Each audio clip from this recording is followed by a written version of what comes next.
Stories start now. The Priest and the Dead Man Walking.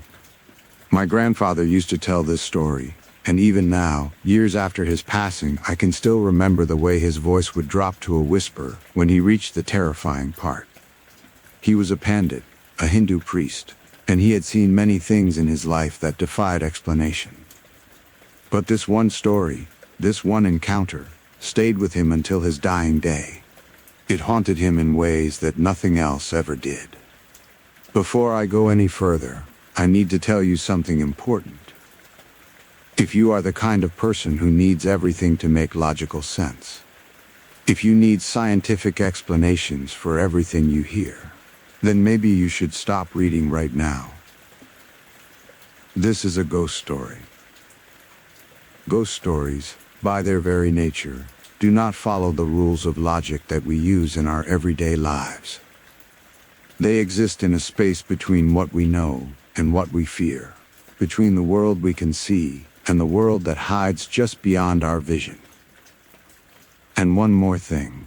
If you are planning to ask me whether this story is true or not, whether it really happened or if it was just something my grandfather made up, I have to tell you that I cannot prove it to you. The man who told me this story, the man who lived through this experience, is no longer with us. He passed away years ago, taking with him the absolute certainty of what he saw that evening. All I have are his words, his memories, and the look in his eyes when he told me what happened. That look was real. The fear in that look was real. And that is enough for me. This story takes place sometime in the 1980s, in a small village in Andhra Pradesh. My grandfather was not just any priest. He was what we call in Telugu a Gramasthayam priest, which means he was responsible for several villages in the area.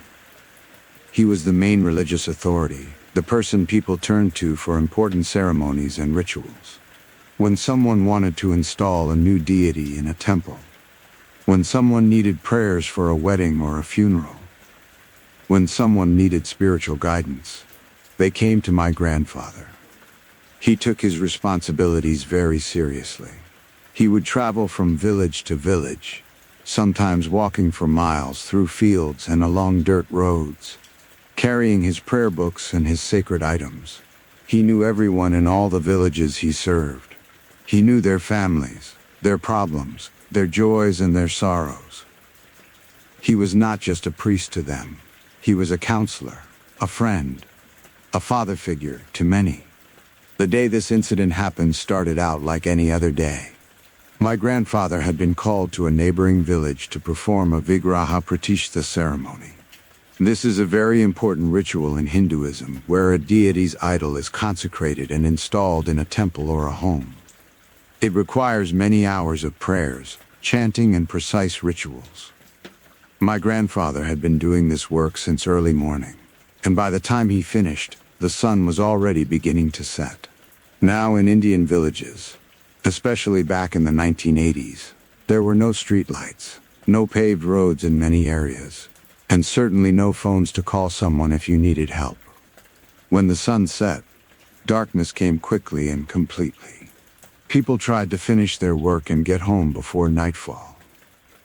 There were practical reasons for this, of course. The paths were difficult to see in the dark, and there were sometimes wild animals in the fields. But there were other reasons too. Reasons that people did not always talk about openly, but that everyone understood. My grandfather knew all of this, but he was not a man who scared easily. He had faith in his prayers, and in the protection of the gods he served. So when he realized that he would be walking home in the evening twilight, he did not worry too much. He gathered his things, said goodbye to the family who had hosted the ceremony, and began his journey home. The path he took led through agricultural fields. On both sides of the narrow dirt path, there were crops growing, tall enough in some places that you could not see very far into the fields. The evening air was cooling down after the heat of the day, and there was that particular quality of light that you get just before sunset, when everything seems to glow with a golden color, but shadows are already growing long and dark. My grandfather was walking at a steady pace, thinking about the ceremony he had just completed, perhaps mentally reviewing his schedule for the next few days. He was not thinking about anything supernatural or frightening. His mind was on ordinary, everyday things. That is when he saw someone walking toward him on the same path. As the figure got closer, my grandfather could see that it was a young man, maybe in his early 20s. The young man was dressed in simple clothes, the kind that village boys wore every day. Nothing special or unusual. He was walking with his head down, not looking up, just moving forward along the path. My grandfather squinted in the fading light, trying to see who this person was. In a small village community, you know everyone, especially if you are the priest who serves multiple villages. And then recognition hit him. He knew this boy. His name was Anji, and he was from my grandfather's own village. My grandfather called out to him. In Telugu he said, "Ray Anji, where are you going at this time?" The way he phrased it was not rude, even though the word Ray might sound harsh to outsiders. In Telugu culture, when an elder addresses a younger person this way, it is a form of familiar, almost affectionate address. It is what a grandfather might say to a grandson, what a teacher might say to a student he cares about. The young man, Anji, did not stop walking, but he answered.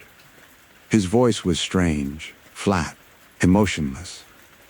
He said, "Lord, Dad asked me to go. I am going."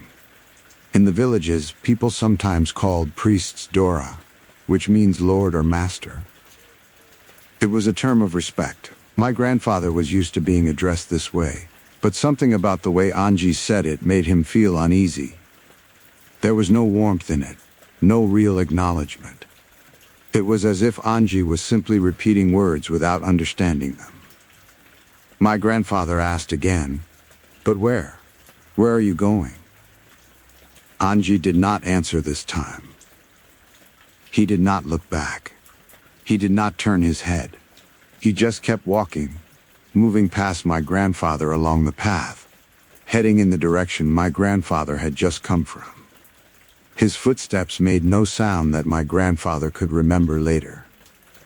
There was just the sight of this young man walking into the gathering darkness. My grandfather stood there, for a moment, watching Anji's retreating figure. Something felt wrong, but he could not put his finger on what it was. The conversation had been strange, certainly. Anji had not really answered his question about where he was going. And there was something about the young man's manner. The way he had not made eye contact. The way he had just kept moving forward as if pulled by some invisible force. But my grandfather had things to do, and it was getting darker. He shook off the strange feeling and continued on his way home. Maybe Anji was upset about something, he thought. Maybe he had fought with his father and was going off to cool down. Young men did that sometimes, went for walks when they were angry or frustrated. It was nothing to worry too much about. By the time my grandfather reached his village, night had fallen completely. The stars were out, and the only light came from oil lamps and fires burning in homes. But as he got closer to the residential area, he noticed something unusual. There was a group of people gathered in front of one of the houses, and there was a fire burning in front of the door. In Indian villages, this is a very specific sign. When someone dies, a fire is lit in front of their house. It is part of the death rituals, and everyone in the village knows what it means. When you see that fire, you know that a family is grieving, that someone has left this world. My grandfather felt his stomach drop. Someone in his village had died. As the priest, he would be expected to help with the funeral rites. He walked quickly toward the gathering, trying to see whose house it was, trying to prepare himself mentally for whoever he would need to comfort. As he got closer, he recognized some of the people in the crowd. They were neighbors, relatives, friends of the family who lived in that house. Their faces were sad, Some of the women were crying softly, and the men stood with their heads bowed. My grandfather approached one of the elders in the group and asked the question that was burning in his mind. Who was it? Who died? The elder looked at him with tired, sad eyes and said, "It's Anji. He had a fight with his father this afternoon." My grandfather felt as if the ground had suddenly disappeared beneath his feet. His mind could not process what he was hearing. Anji? The same Anji he had just seen? The same Anji he had just spoken to on the path through the fields? The elder continued, not noticing my grandfather's shock. His father was very angry with him about something. They were shouting at each other. Finally, his father lost his temper completely and said terrible things. He told Anji to get out of his house. He said he did not want to see him anymore. He even said that Anji should go die somewhere. My grandfather's hands had begun to tremble. He gripped his bag tightly, trying to steady himself, trying to make sense of what he was hearing. Of course he did not mean it, the elder went on, shaking his head sadly. Parents say things in anger that they do not mean. But Anji was very upset. He went into his room and came out a few minutes later. He had drunk poison. By the time anyone realized what he had done, it was too late. He died within hours, by early evening. Early evening. The words echoed in my grandfather's head. Early evening. That was exactly when he had seen Anji on the path. That was exactly when he had spoken to him, when he had heard Anji's flat, emotionless voice saying, "Lord, Dad asked me to go. I am going. Dad asked me to go. Oh God. Oh merciful God." My grandfather understood now. Anji had not been talking about going for a walk or going to another village. He had been talking about dying. His father had told him to go, to die. And Anji was following those instructions even in death. He was going. He was leaving this world. My grandfather wanted to speak, wanted to tell everyone what he had seen, wanted to explain that he had encountered Anji on the path. But the words stuck in his throat. How could he explain this?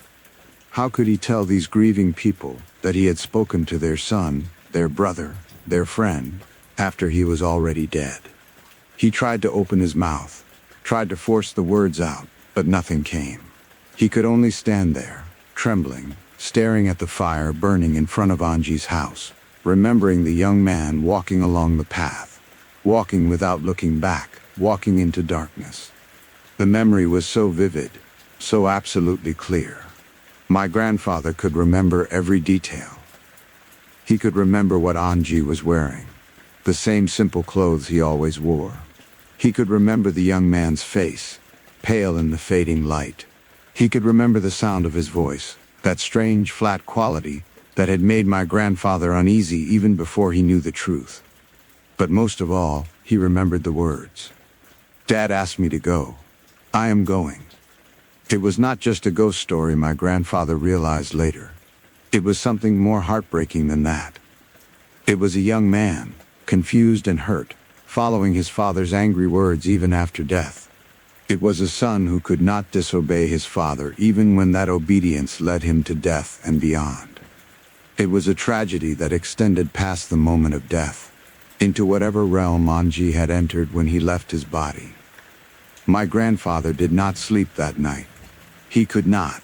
Every time he closed his eyes, he saw Anji walking along that path, heard those words again and again. Dad asked me to go. I am going. He performed prayers, he chanted mantras, he did everything he could to calm his mind and spirit, but nothing helped. The image was burned into his brain, as permanent as a scar. In the days that followed, my grandfather helped with Anji's funeral rites. He performed the ceremonies, he said the prayers, he did everything that was required of him as the village priest. But he never told anyone about what he had seen on the path that evening. What would be the point? Who would believe him? And even if they did believe him, What comfort would it bring to Anji's father, who was already destroyed by guilt over what he had said in anger? Anji's father never recovered from what happened. The guilt ate away at him day by day. He had said words that he did not mean, words that had driven his son to take his own life, and nothing could ever undo that. He became a shadow of himself, a broken man who had lost not just his son, but also his own sense of worth and his will to live fully. My grandfather would sometimes see Anji's father at temple ceremonies or village gatherings. The man's eyes were always distant, always haunted. He would go through the motions of living, but there was no real life in him anymore. He existed in a prison of his own guilt, and there was no escape. Years passed. My grandfather grew older, continued his work as a priest, and saw many more births and deaths in the villages he served. But he never forgot Anji. He never forgot that encounter on the path through the fields. It stayed with him as a reminder of how thin the barrier is between life and death, between this world and whatever comes next. When I was old enough to understand, my grandfather told me this story. I must have been about 12 or 13 years old. We were sitting outside his house one evening, and I had asked him if he had ever seen a ghost. I expected him to laugh and tell me that ghosts were not real, or to tell me some funny story about superstitious villagers who thought they saw spirits in the dark. Instead, his face became very serious. He looked at me for a long moment, as if deciding whether I was ready to hear what he had to say. Then he began to tell me about Anji. I listened with my mouth hanging open, completely absorbed in every word. When he finished, I asked him the obvious question. "Grandfather, how do you know it was really Anji's ghost? Maybe it was someone who looked like him. Maybe you were mistaken." My grandfather shook his head slowly. "I knew Anji since he was a small boy. I had performed naming ceremonies for him when he was born, and I had blessed him many times over the years. I knew his face, his voice, his walk. It was him. There is no doubt in my mind." "But ghosts are not supposed to be real," I protested, still clinging to my childhood understanding of the world.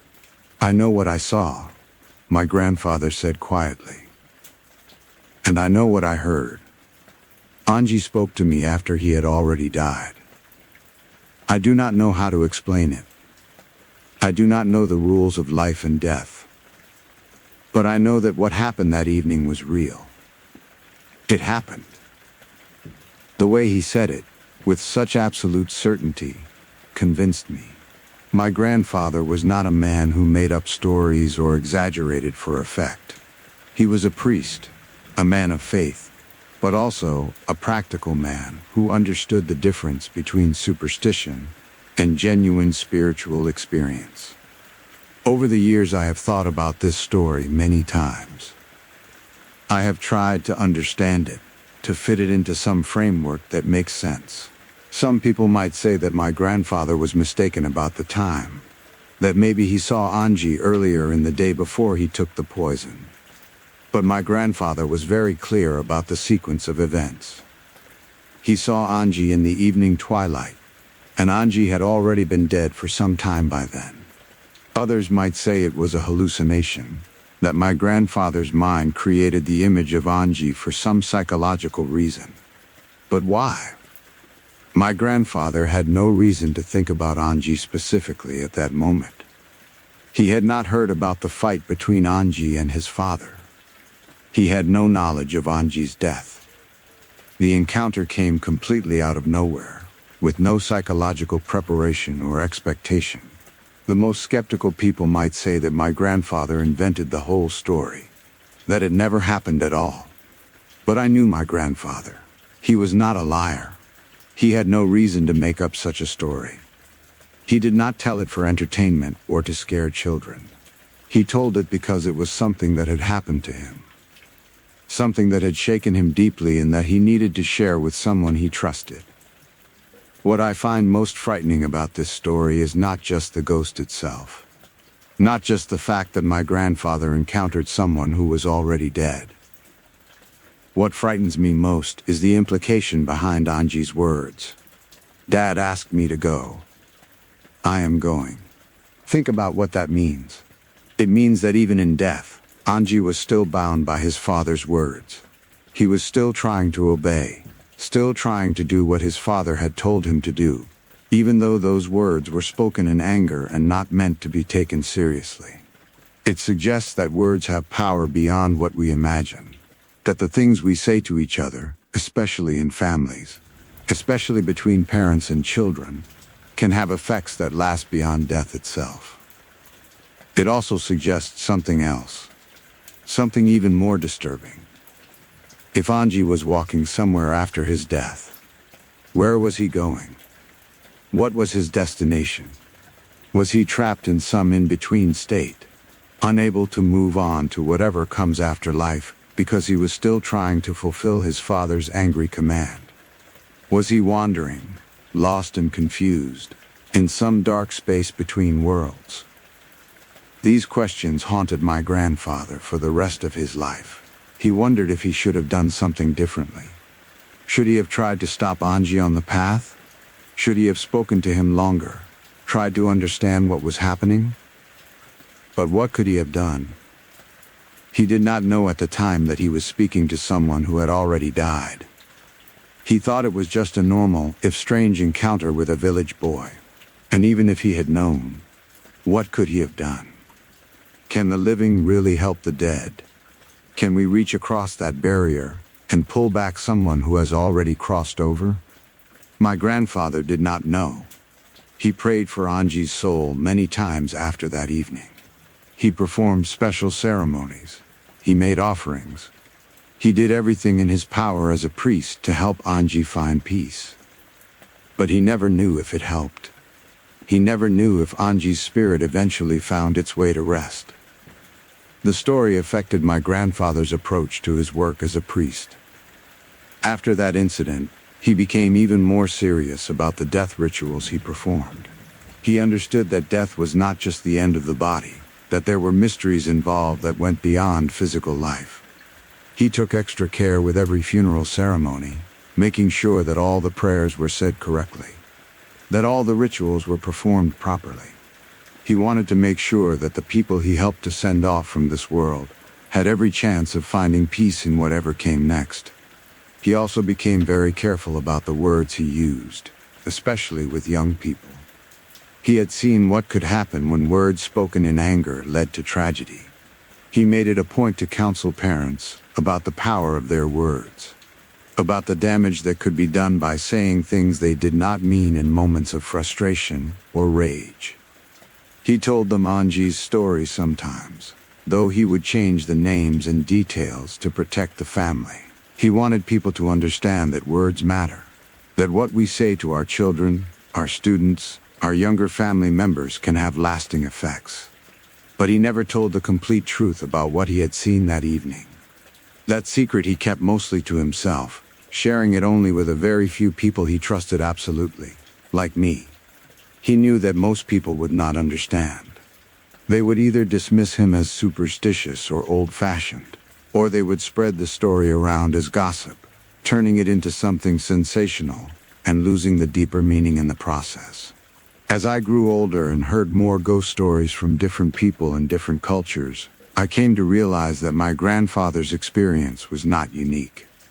There are countless stories from around the world about encounters with people who have recently died, about spirits who appear to loved ones or to strangers in the moments or hours or days after death. Some of these encounters bring comfort, like when someone sees a dead relative who appears to be at peace and happy. Others bring fear or confusion, like my grandfather's encounter with Anji.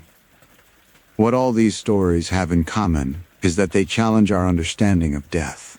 We like to think that death is simple, that it is just the moment when the heart stops beating and the brain stops functioning, and that is the end of everything.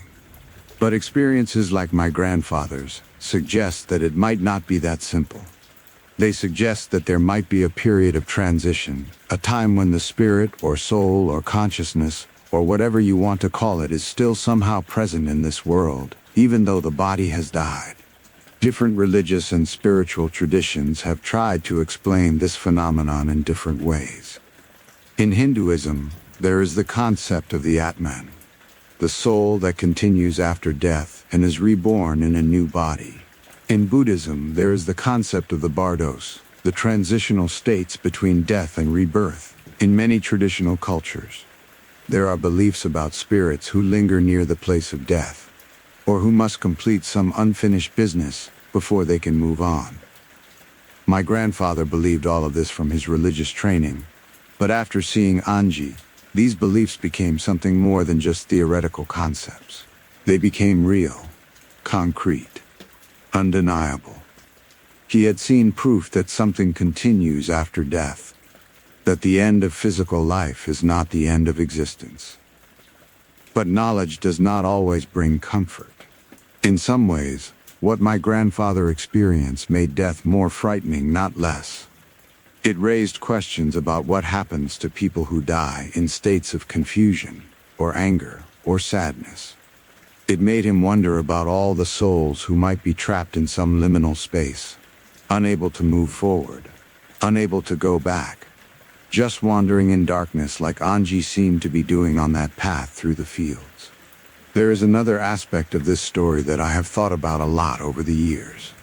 Why did Anji appear to my grandfather specifically? Why not to his father, the person he would have had the most reason to communicate with? Why not to his mother or his siblings or his friends? I think there might be a few reasons. First, my grandfather was a priest, someone who was trained in spiritual matters, and who might be expected to understand or at least accept the reality of what he was seeing. If Anji had appeared to an ordinary villager, that person might have run away in fear, or convinced themselves later that they had imagined it. But my grandfather, because of his training and his spiritual practice, was able to witness what happened, and to remember it clearly, without his mind trying to rationalize it away. Second, my grandfather was not emotionally close to Anji. He knew him, certainly, but they were not family or close friends. This emotional distance might have been important. If Anji had appeared to his father or mother or siblings, the emotional shock might have been too great. It might have driven them to insanity, or caused more harm than good. By appearing to my grandfather, Anji made his existence known without causing additional trauma to his immediate family. Or maybe there was no reason at all. Maybe it was just chance, just the fact that my grandfather happened to be walking along that particular path at that particular time when Anji's spirit was also passing through. Maybe there is no grand design to these things, no reason why ghosts appear to some people and not to others. My grandfather did not claim to know the answers to these questions. He was humble enough to admit that there were many things about life and death that he did not understand. His training as a priest had taught him certain rituals and prayers and concepts, but it had not prepared him for the reality of speaking to someone who had just died. That was something he had to process on his own, in his own heart and mind. In the years after his death, I have sometimes wondered if my grandfather himself became a wandering spirit at some point. Did he have any unfinished business that kept him tied to this world? Did he appear to anyone after he died? I do not know. I can only hope that his soul found peace quickly, that all the prayers and ceremonies he performed throughout his life created good karma that helped him move smoothly into whatever comes next. But I do think about him often, especially when I hear other ghost stories, or when I walk alone in the evening twilight. I remember his face as he told me about Anji, the seriousness in his eyes, the slight tremor in his voice even though decades had passed since that encounter. I remember how he made me promise never to speak carelessly to others, never to say things in anger that I might not mean. Because words have power that extends beyond anything we can see or measure. Anji's story, as told by my grandfather, is a reminder of many things. It is a reminder that death is not simple. It is a reminder that the barrier between life and death may be thinner than we think. It is a reminder that words spoken in anger can have consequences we never intended. It is a reminder that sons and daughters carry their parents' words with them, sometimes even beyond the grave. Most of all, it is a reminder that there are things in this world, and perhaps beyond this world, that we do not understand, and may never understand. We can only witness them, remember them, and try to learn from them. My grandfather witnessed something on that path through the fields, something that changed his understanding of reality forever. He saw a young man walking into darkness, following his father's angry words into death and beyond. He heard a voice say, "Dad asked me to go. I am going." And he carried that memory with him for the rest of his life. A burden of knowledge that he could never fully explain to anyone who had not experienced something similar. Now I carry that memory too, passed down through his words to me. I share it with you not to frighten you, though it is certainly frightening, but to make you think about the mystery of existence, about the power of words, about the thin line between this world and whatever lies beyond. Anji is gone now, gone for many years. My grandfather is gone too. But the story remains, passed from one generation to the next, a testament to something that happened on a path through some fields, in a small Indian village in the 1980s, when a priest encountered the ghost of a young man who was following his father's angry command even in death. I do not know if Anji ever found peace. I hope he did. I hope that whatever darkness he was walking into eventually led him to light. I hope that his soul was eventually freed from the burden of those terrible words, that he found forgiveness and rest in the peace that every spirit deserves. And I hope that Anji's father, wherever his soul is now, has also found peace. I hope he has been forgiven for those words spoken in anger, for the tragedy that followed them. I hope that father and son have been reunited somewhere beyond this world, that they have had a chance to embrace and to heal the wounds that were so brutally opened that terrible afternoon. These are the hopes I carry with me. I cannot know if they are fulfilled, but I can hope, and I can remember.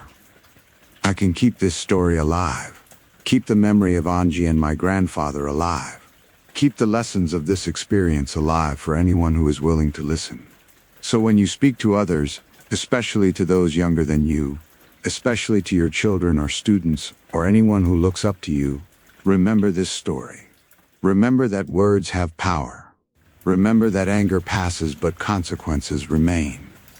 Remember that what you say today might echo for years, for decades, even beyond death itself. And if you ever find yourself walking alone in the evening twilight, and if you happen to see someone you know walking toward you with their head down, someone who should not be there, someone who gives you a strange feeling in the pit of your stomach, pay attention to that feeling.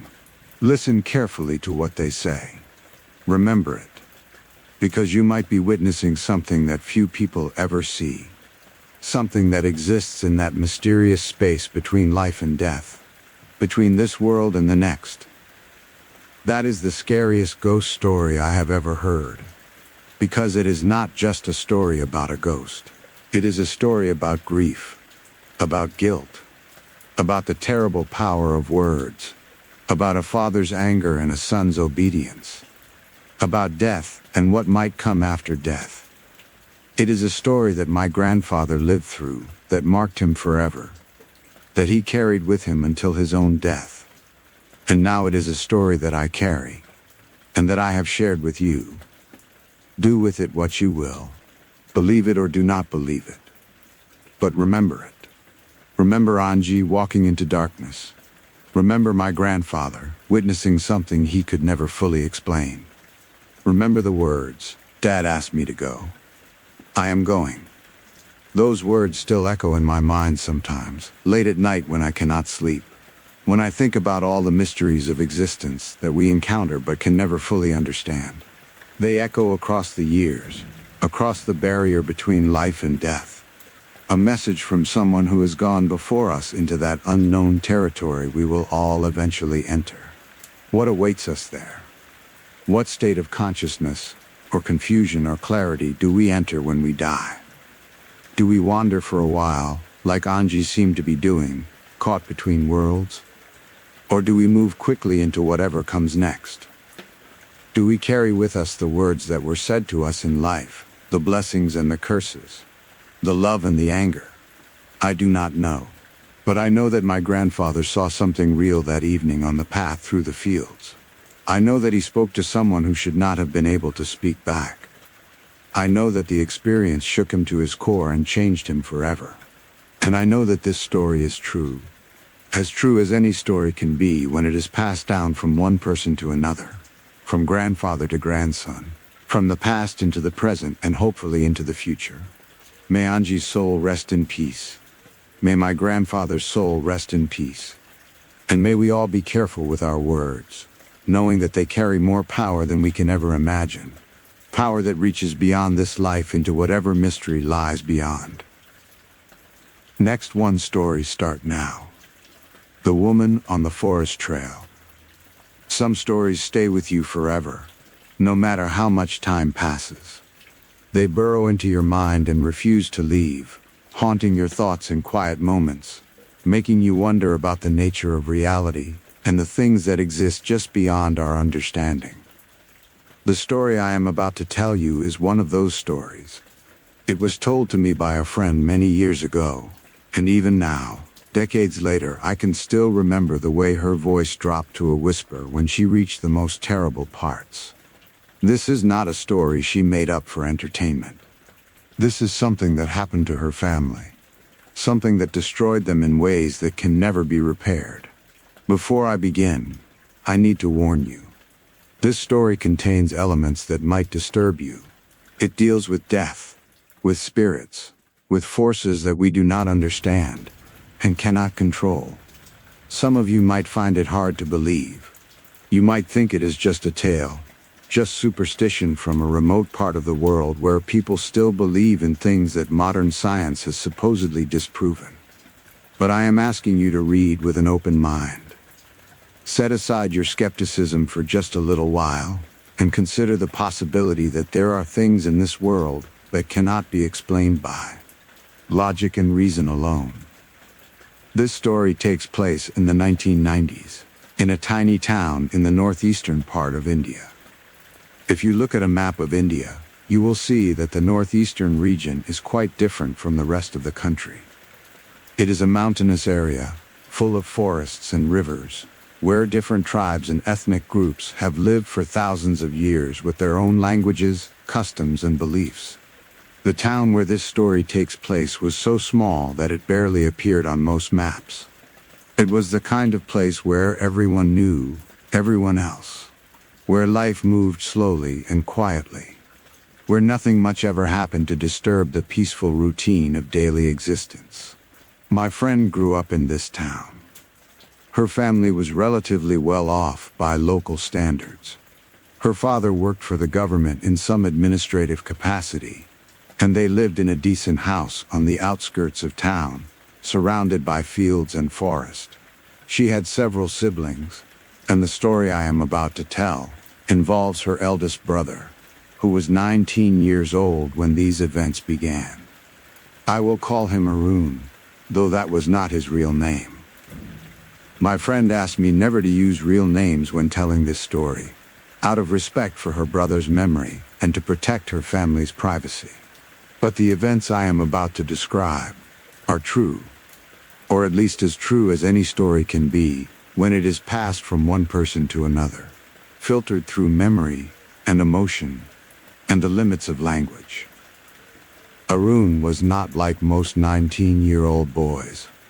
While other young men his age were social and outgoing, forming groups of friends and spending their free time together, Arun was quiet and introverted. He had always been that way, even as a child. He preferred his own company, preferring to read books or take long walks rather than participate in the noisy games and activities that other children enjoyed. His family worried about him sometimes, wondering if he was lonely or unhappy, but Arun always insisted that he was fine. He was content with his own thoughts and did not feel the need for constant social interaction. When Arun started college, his family hoped that he might finally come out of his shell a little. College was supposed to be a time for making friends, for exploring new interests, for becoming more confident and socially skilled. But Arun remained as introverted as ever. He attended his classes, did his homework, and came straight home every day. He did not join any clubs or organizations. He did not hang out with classmates after lectures. He simply went to college, did what he needed to do, and returned home. The college he attended was the only one in town, and it was not particularly close to where his family lived. Their house was on the outskirts, in what was essentially countryside, and the college was on the other side of town. Most students in Arun's situation would have taken shared taxis or public transportation to get to and from college. These shared vehicles were cheap and convenient, and they provided an opportunity to socialize with other students during the commute. But Arun preferred to walk. The direct route through town would have taken him about an hour and a half each way, but Arun had discovered a shortcut that cut through a forested area and reduced his walking time significantly. This trail was not well known or frequently used. It was narrow and somewhat overgrown, winding through trees and undergrowth. But it was definitely shorter than the main road through town. Arun's family knew about his preference for walking and his use of this forest trail, but they did not worry too much about it. The area was safe enough during daylight hours. There were no dangerous animals in that particular forest. No bandits or criminals that anyone knew about. It was just trees and birds and the occasional small animal. Arun always made sure to start his walk home early enough that he would be out of the forest before dark. So there seemed to be no reason for concern. For the first 6 months of his first year in college, Arun maintained a very consistent schedule. He would leave home in the morning, walk to college through the forest trail, attend his classes, and then walk back home, arriving around 4 in the afternoon every single day. You could set your watch by him. His mother even joked about it, saying that Arun was more reliable than the town clock. But then something began to change. It started subtly at first, so subtly that nobody really noticed it for a while. Arun started coming home a little later than usual. Instead of arriving at 4 in the afternoon, he would arrive at 4:30. Then 5, then 5:30.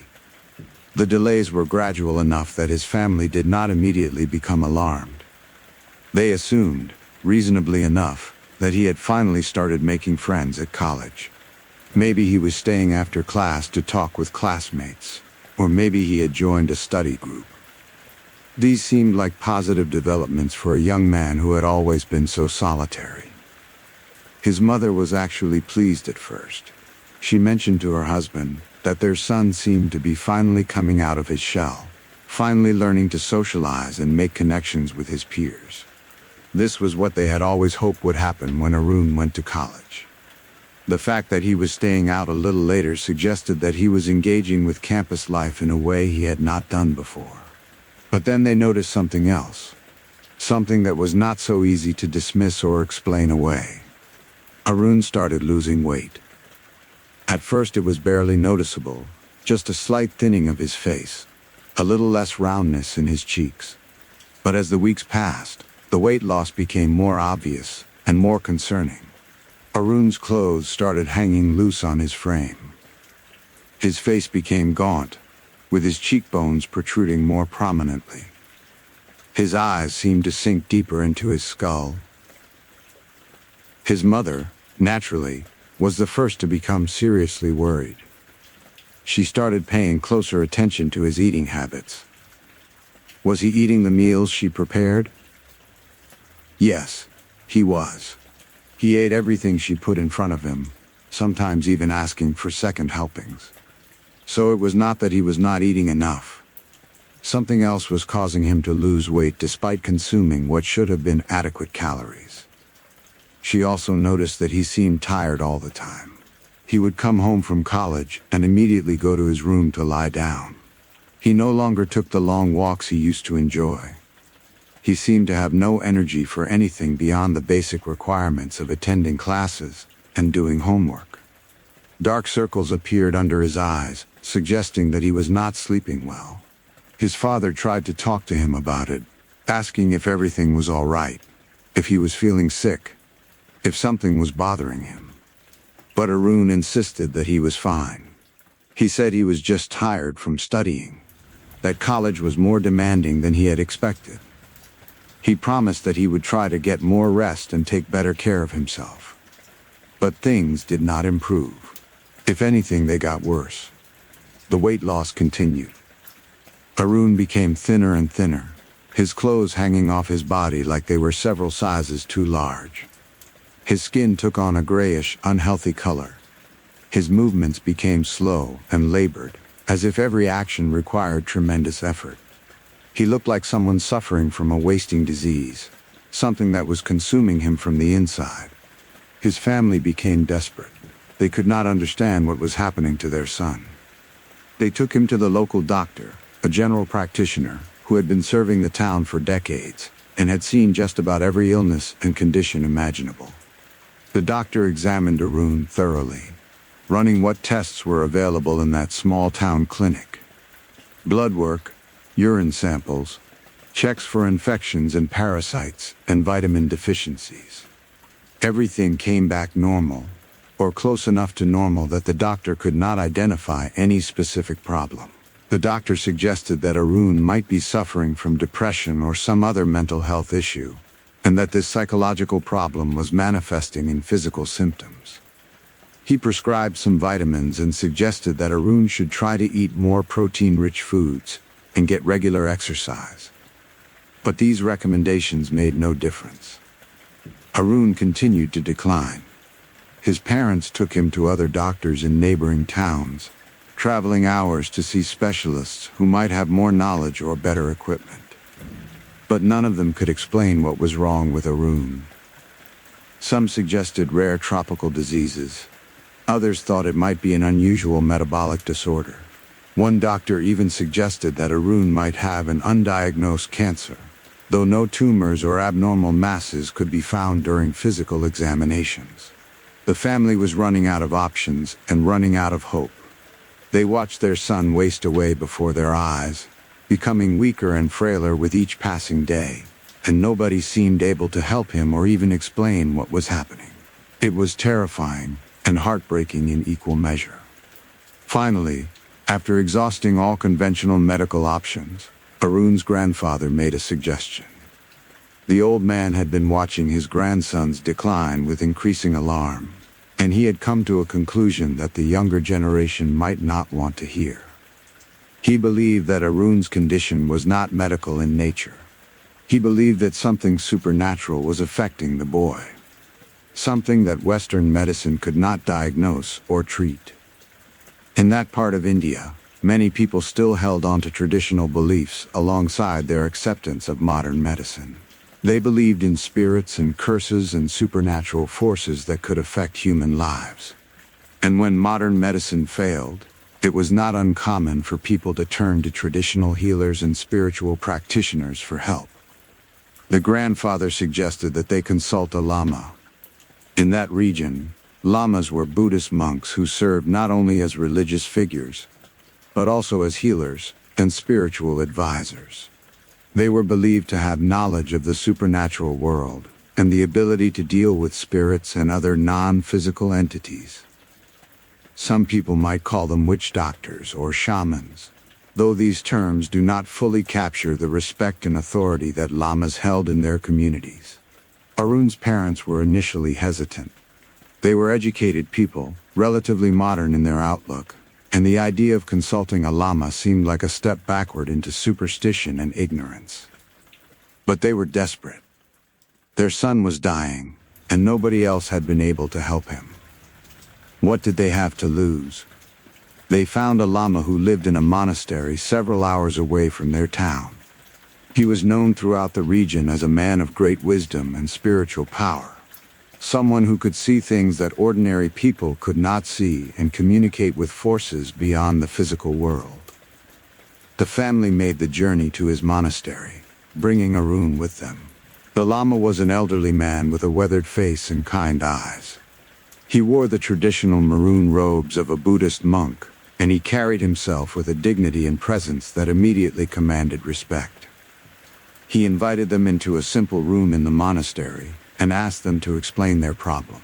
Arun's mother did most of the talking, describing her son's progressive weight loss, his exhaustion, his declining health, and the failure of multiple doctors to diagnose or treat his condition. The Lama listened carefully, occasionally nodding but not interrupting. When she finished speaking, he turned his attention to Arun himself, studying the young man with an intensity that made Arun uncomfortable. After several long moments of silent observation, the Lama asked a direct question. "Have you been meeting someone?" He asked Arun. "Have you been spending time with someone that your family does not know about?" The question caught everyone by surprise. What did meeting someone have to do with Arun's illness? But the Lama's expression was serious, and it was clear that he expected an answer. Arun hesitated. He looked uncomfortable, avoiding eye contact with both the Lama and his family members. "No," he said quietly. "I have not been meeting anyone." The Lama continued to study him. "I need you to tell me the truth," he said gently but firmly. "If you want to be helped, you must be completely honest with me. Have you been meeting someone, particularly a young woman, somewhere on your way to or from college?" Arun's face flushed red. He looked down at his hands, which were trembling slightly. His family watched him with growing concern and confusion. What was the Lama suggesting? Who could Arun possibly be meeting? "Yes," Arun finally admitted, his voice barely above a whisper.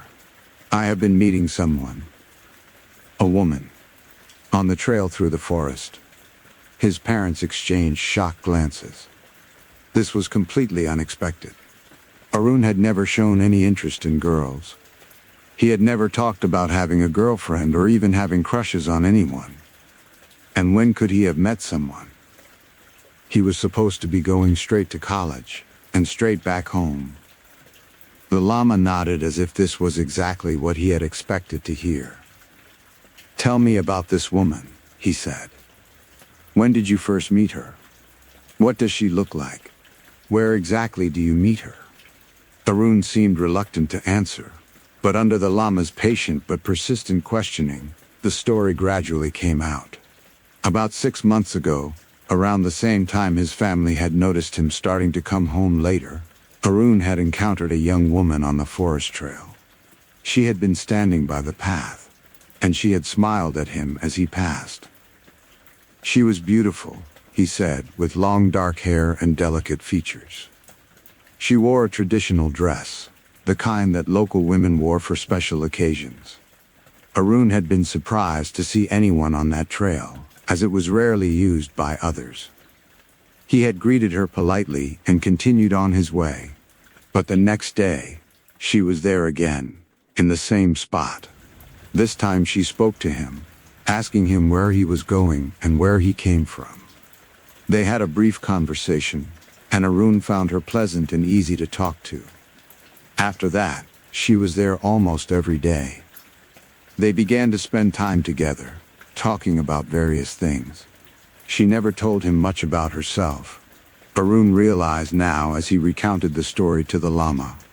She mostly asked him questions about his life, his family, his studies, and he had answered, grateful for the attention and companionship of someone who seemed genuinely interested in him. As the weeks passed, these meetings became longer. Instead of just talking for a few minutes, they would sit together on a fallen log or on the ground, talking for half an hour, then an hour, then longer.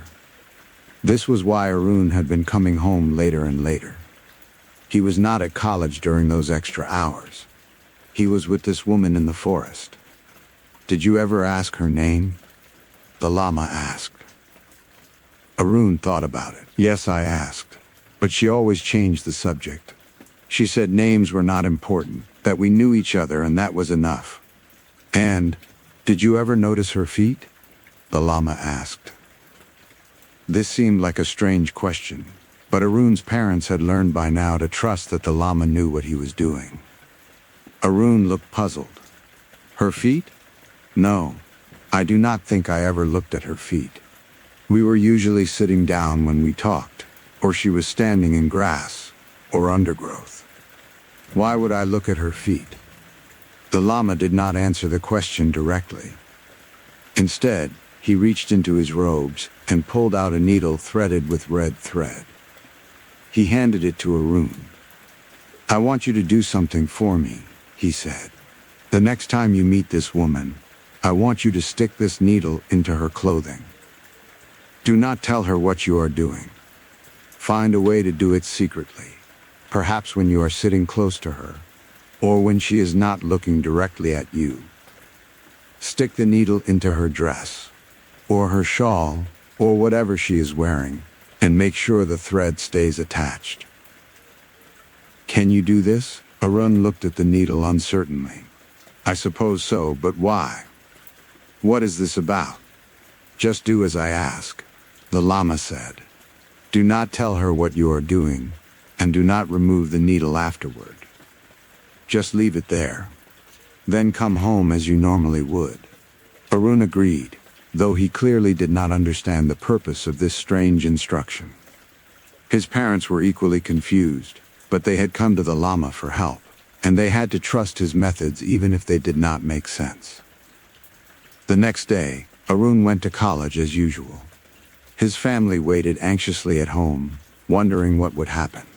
When Arun returned that evening, he looked pale and shaken, but he confirmed that he had done what the llama asked. He had managed to stick the needle into the woman's shawl without her noticing, leaving the red thread attached. Early the following morning, the llama arrived at their house. He had traveled through the night to get there, and he immediately asked Arun to take him to the place where he had been meeting this woman. Arun's parents came along as well, anxious to understand what was happening. They walked along the forest trail until they reached the spot Arun indicated. It was an unremarkable section of the path, surrounded by trees and undergrowth, with no houses or other structures nearby. The llama began searching the area carefully, looking at the ground and the vegetation with intense concentration. After several minutes, he called out. He had found the red thread. It was visible, trailing through the grass and undergrowth, leading away from the path. The llama began to follow it, moving slowly and carefully, with Arun and his parents following behind him. The thread led them deeper into the forest, away from the trail, through increasingly thick vegetation. They had to push aside branches and climb over fallen logs. And then the thread seemed to go into the ground itself, disappearing into the earth at a spot where the ground was hard and rocky. The llama straightened up and looked at Arun's parents. We need to dig here, he said quietly. We need shovels and strong people to help us dig. Arun's father was confused and alarmed. Dig? Dig for what? But the llama's expression was grave and allowed no argument. They went back to the house and gathered shovels, spades, and picks. Arun's father also enlisted the help of several young men from the neighborhood, telling them only that they needed help digging in the forest, not explaining why. They returned to the spot where the thread disappeared into the ground. The young men began to dig, breaking through the hard rocky soil with difficulty. It was exhausting work, and after they had dug down about 3 or 4 feet, one of the shovels hit something that was not rock or root. They carefully cleared away more soil, and gradually a shape began to emerge. It was bones. Human bones. A skeleton, partially decomposed but still largely intact, buried in the ground in the middle of the forest. Everyone stepped back in shock. Arun's mother gasped and covered her mouth. The young men who had been helping with the digging looked at each other with fear and confusion. What had they just found? Who was this person? How long had they been buried here? The Lama remained calm. He examined the remains carefully without touching them. Then he instructed Arun's father to go to town and inform the police. This was clearly a matter that needed to be reported to the authorities. The police came and examined the site. They took statements from everyone who had been present. They carefully excavated and removed the remains for further examination. But this was a small town in the 1990s, in a remote part of India. Forensic technology was limited. There were no DNA databases to check, no sophisticated techniques for identifying remains. The police were able to determine that the bones belonged to a young woman, probably in her 20s, and that she had likely been dead for many years, perhaps decades. But they could not determine who she was or how she died. Eventually, after exhausting what few investigative options they had, the case was filed away as an unsolved mystery. But the Lama had not finished his work. Before the police had completely removed the remains, he had taken a small piece, a fragment of bone, with him. Arun's parents were shocked when they learned this, but the Lama explained that he needed it to complete the process of helping their son. Several days passed. Arun's condition continued to worsen. He was now so weak that he could barely get out of bed. His skin was almost transparent, stretched tight over bones that seemed ready to poke through. He looked like a corpse already, like someone hovering on the edge between life and death. Then the Lama summoned the family to his monastery. He had prepared a special room for what he called a channeling ceremony. The family did not fully understand what this meant, but they were desperate for anything that might help Arun. When they arrived at the monastery, they found the Lama seated in the middle of a candlelit room, surrounded by various religious objects and offerings. He had incense burning, filling the room with fragrant smoke. He gestured for Arun and his family to sit around him in a circle. What happened next was something that Arun's family would never forget, something that would haunt them for the rest of their lives. The Lama began to chant, deep rhythmic sounds, in a language that none of them understood. He held the piece of bone in his hands, and his chanting grew more intense, more forceful. His body began to sway slightly, and his eyes closed. And then his voice changed. It was no longer the Lama's voice. It was higher-pitched, feminine, filled with anger and pain. The Lama's face contorted into an expression that was not his own. When he spoke, it was in the local dialect, but with an accent and inflection that belonged to someone else entirely. "Why did you disturb me?" the voice said through the Lama. "Why did you dig up my resting place?" Arun's mother began to cry. She had realized what was happening. The Lama had summoned the spirit of the dead woman, and that spirit was now speaking through him. This was the woman Arun had been meeting on the forest trail. This was the woman whose bones they had found buried in the forest. Arun's father, trying to be strong, addressed the spirit. "We meant no disrespect," he said. "But you have been harming our son. You have been making him sick. We need you to leave him alone." The voice laughed, a bitter sound filled with pain and loneliness. "Harming him? I have been loving him. He is mine now. He is the only one who sees me, the only one who talks to me. I have been alone for so long, buried in the dark ground. And then he came, this beautiful young man, walking past my resting place every day. Finally, someone I could talk to, someone I could be with. I will never let him go. Please," Arun's mother begged. "He is our son. You are killing him. Whatever you are doing to him is draining his life away. Please, have mercy. Let him go." "Why should I?" the spirit asked. "I am dead and alone. Why should he get to live when I cannot?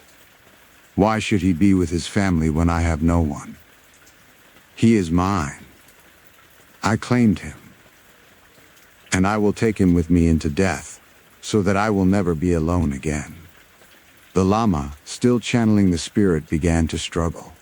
It seemed as though two consciousnesses were fighting for control of his body. His face twisted in pain, and sweat poured down his forehead. The family watched in horror, not knowing what to do.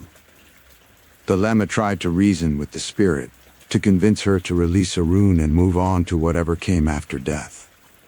He explained that holding on to the living was wrong, that it violated the natural order. He offered to perform ceremonies to help her spirit find peace. He promised that her remains would be given a proper burial with all the necessary rituals. But the spirit refused. Every plea was met with angry rejection. "He is mine," she kept saying. "I will never release him. If I cannot have him in life, I will have him in death." The channeling session lasted for hours, with the Lama trying every technique he knew to convince or force the spirit to release its hold on Arun. But nothing worked. The spirit was too attached, too determined, too consumed by loneliness and possessiveness to let go. Finally, exhausted and defeated, the Lama released the spirit and returned to his own consciousness. He looked at Arun's family with deep sadness in his eyes. "I am sorry," he said quietly. "She will not let him go. Her attachment is too strong. She has claimed him, and she has the power to take him with her." "There must be something we can do," Arun's father said desperately. "Some ceremony, some ritual, some way to break her hold on him." The Lama shook his head slowly. "I have tried everything I know. This spirit is too powerful, too determined. She has been alone in the ground for many years, probably decades. That kind of loneliness and isolation creates a terrible hunger, a desperate need for connection and companionship. And she has focused all of that need on your son, short of moving away and never returning to that area, which might not even work since she seems to be connected to him now, rather than just to the place. There is nothing more I can do." The family left the monastery in despair. They had pinned their hopes on the Lama, believed that he could save their son, and now those hopes were crushed. They tried other lamas, other healers, other spiritual practitioners. They performed ceremonies and rituals. They made offerings and prayers. They did everything they could possibly think of to help Arun. But nothing made any difference. Arun continued to decline, growing weaker and thinner each day. He stopped going to college. He could barely leave his bed. His family took turns sitting with him, holding his hand, telling him they loved him, begging him to fight, to hold on, to not give up. But it was like watching someone slip away into a dark current that they could not swim against. Arun's eyes became distant, unfocused. He seemed to be looking at something that only he could see. Sometimes he would whisper things that his family could not quite hear, as if he was having conversations with someone invisible. 3 months after the discovery of the remains in the forest, Arun died. He simply closed his eyes one evening and stopped breathing. The doctor who examined his body could find no specific cause of death. His organs had simply failed. His body had simply given up. The official death certificate listed the cause as complications from malnutrition and wasting disease of unknown origin. But his family knew the truth. They knew that Arun had been claimed by the spirit of a dead woman, a lonely ghost who had latched onto him with such desperate intensity that she had literally drained the life from him, pulling him down into death with her so that she would not have to be alone anymore.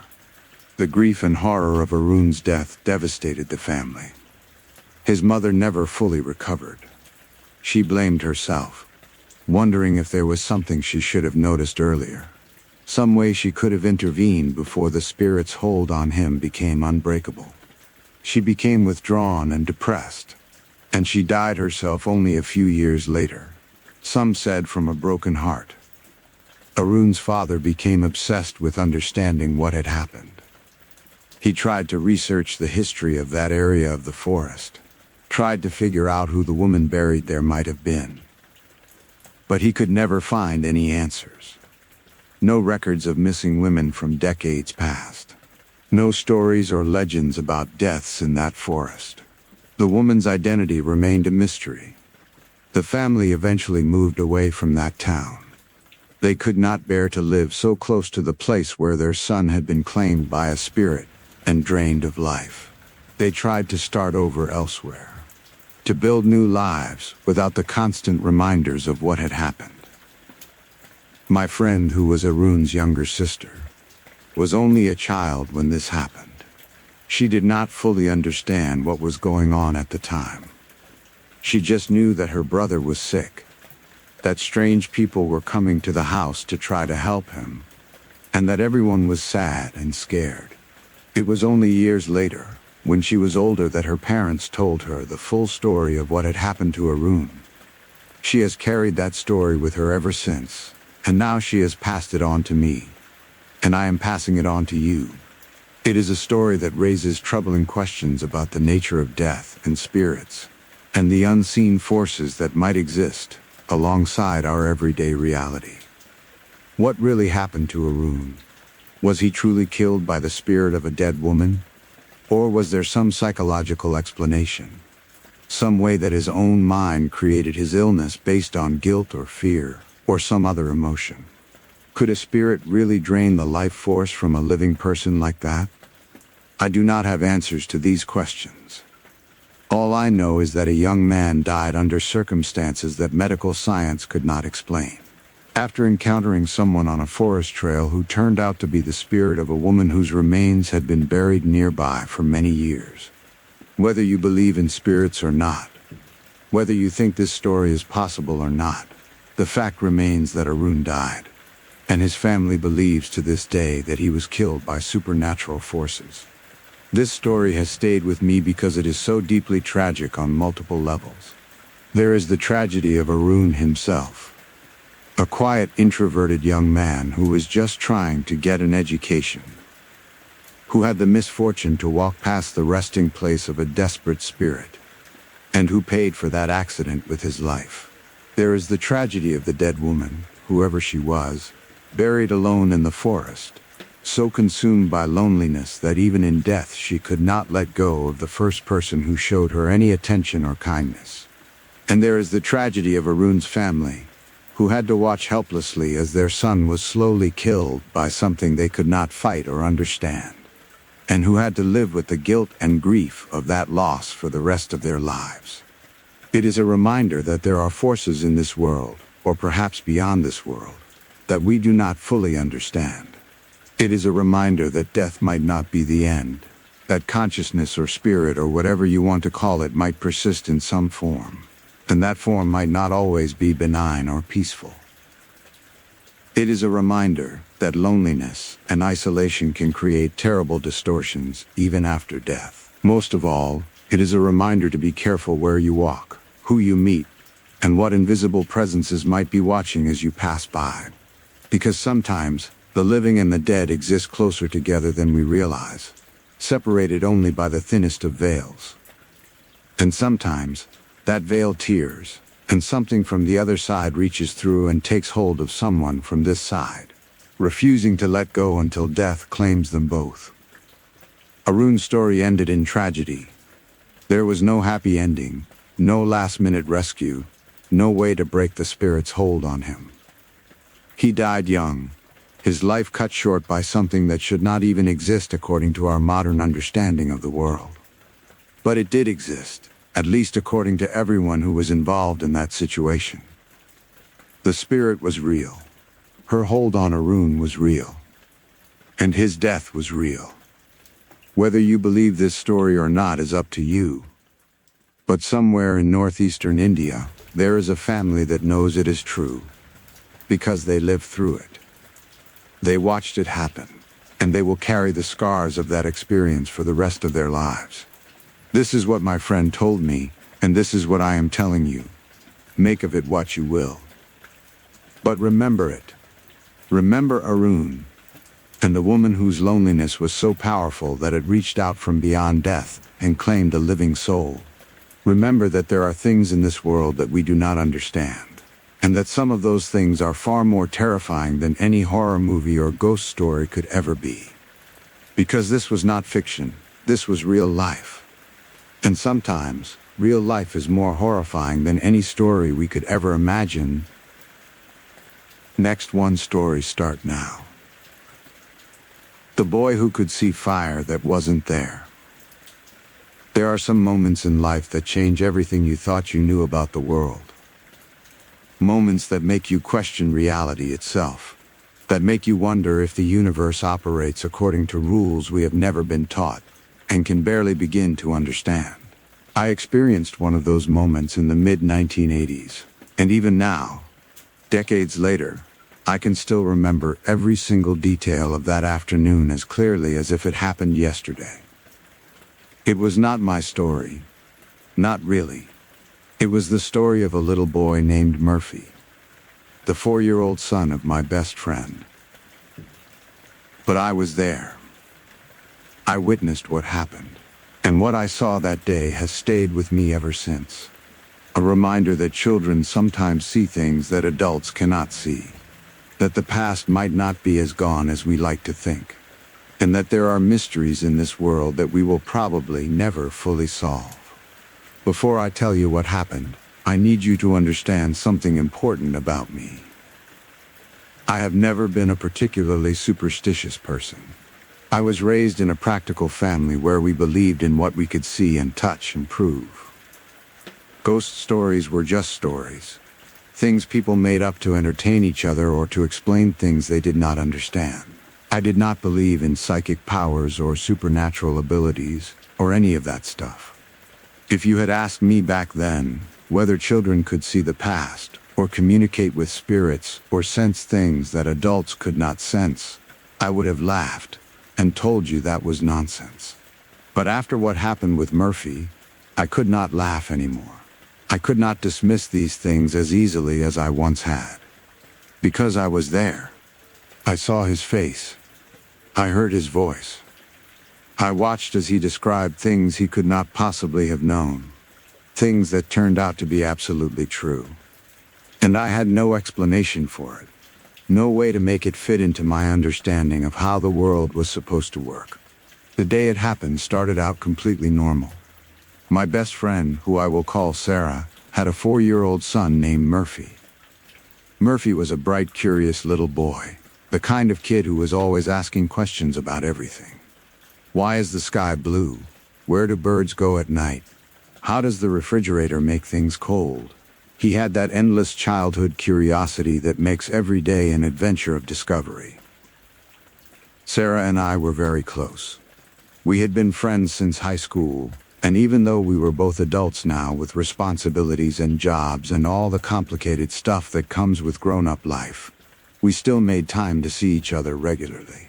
We would go shopping together, have coffee, visit each other's homes. And whenever Sarah came to see me, Murphy would come along too. On this particular day, we had made plans to visit another friend of ours.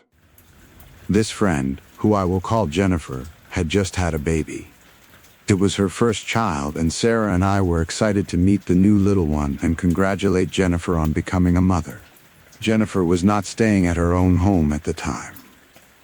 She had chosen to spend the first few weeks after the birth at her grandmother's house, where the grandmother could help her with the baby and teach her all the things that new mothers need to know.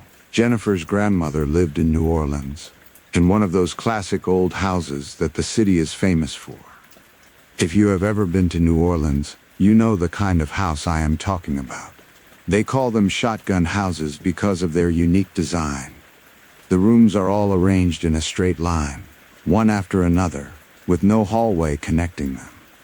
You enter through the front door into the first room, and then you have to walk through that room to get to the next room, and through that room to get to the next one, all the way to the back of the house.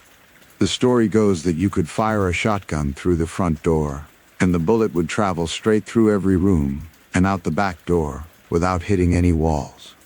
Hence the name, Shotgun House. These houses are usually narrow and long, built close together on small city lots. They were originally designed this way for practical reasons having to do with property taxes and climate control, but they have become an iconic part of New Orleans architecture. They have a certain charm to them, these old shotgun houses, with their tall ceilings and wooden floors and windows that let in the humid Louisiana air. Jennifer's grandmother's house was a perfect example of this style. It was old, probably built sometime in the early 1900s, and it had that lived-in quality that old houses get when they have been home to multiple generations of a family. The wooden floors creaked when you walked on them. The walls had been painted and repainted many times over the decades. There were little signs of age everywhere, the kind of wear and tear that gives a house character and history. Sarah and I arrived at the house in the early afternoon. Murphy was with us, of course, bouncing with excitement, because any outing was an adventure when you were 4 years old. We knocked on the door, and Jennifer answered with a tired but happy smile on her face. New motherhood was clearly exhausting her, but there was a glow about her, a joy that comes from bringing new life into the world. We went inside, and Jennifer led us to where the baby was sleeping in a bassinet. Sarah and I immediately went into that mode that women go into when there is a baby present. We cooed and whispered and marveled at the tiny fingers and tiny toes and the perfect little face. The baby was beautiful, as all babies are, and we spent several minutes just looking at her and telling Jennifer how wonderful she was doing. Murphy, meanwhile, was not particularly interested in the baby. He was 4 years old, and babies were not as fascinating to him as they were to adults. He looked at the baby for a minute, said something like "she's small," and then started wandering around the room, looking at things with that curious 4-year-old attention that jumps from one thing to another. At first, we did not pay much attention to Murphy. He was well behaved, not touching things he should not touch, just looking around and exploring the space in the way that children do. Sarah and I were too focused on the baby and on catching up with Jennifer, asking her about the birth and how she was feeling, and whether she was getting any sleep at all. But after a few minutes, Murphy started trying to get our attention. He tugged on Sarah's sleeve and said something, but we were in the middle of a conversation, and we just nodded at him without really listening. He tried again, asking us a question, but again we were not really paying attention. We assumed he was just bored and wanted to leave, which was a normal thing for a 4-year-old to feel when the adults were busy talking about baby things. Murphy became more insistent. He pulled on Sarah's sleeve harder and raised his voice a little. "Mommy," he said, "where is the fire?" Sarah glanced down at him distractedly. "What fire, honey? There's no fire." "But I can see it," Murphy insisted. "Where did it go? Why can't you see it?" Sarah and I exchanged a look. Kids say weird things sometimes. Maybe he had seen a fireplace somewhere in the house. Or maybe he was remembering something from a book or a television show. We did not think much of it. "There's no fire, Murphy," Sarah said patiently. "We're just visiting Jennifer and the baby." But Murphy would not let it go. His voice became more urgent, more upset. "But there was a fire. I can see it. Why did the cats die in the fire?" Now we were starting to pay attention. Sarah knelt down to Murphy's level and looked at him seriously. "Murphy, what are you talking about? What cats?" Murphy's eyes were wide now, and there were tears forming in them. He looked genuinely distressed, almost frightened. "The cats," he said, and his voice was shaking. "They died in the fire. Why did they have to die? Where is the fire now? Can't you see it? Can't you smell it?" Sarah and I looked at each other with confusion and growing concern. This was not normal kid behavior. Murphy was not making up a story or playing pretend. He looked genuinely upset, as if he was seeing something terrible that we could not see. His face had gone pale, and his hands were trembling slightly. "Murphy, sweetheart," I said gently, "there's no fire here. You're safe. Nothing is burning." But Murphy shook his head violently. "I can see it," he insisted. It's all around. The fire is everywhere. And the cats, they couldn't get out. They died. Why did they die? By now he was almost crying, genuinely distressed by whatever he thought he was experiencing. Sarah pulled him into a hug, trying to comfort him. But he remained rigid in her arms, his eyes still wide and staring at something we could not see. Jennifer had stopped talking about the baby and was watching this scene with a confused expression. "What's he talking about?" she asked. "Did something scare him?"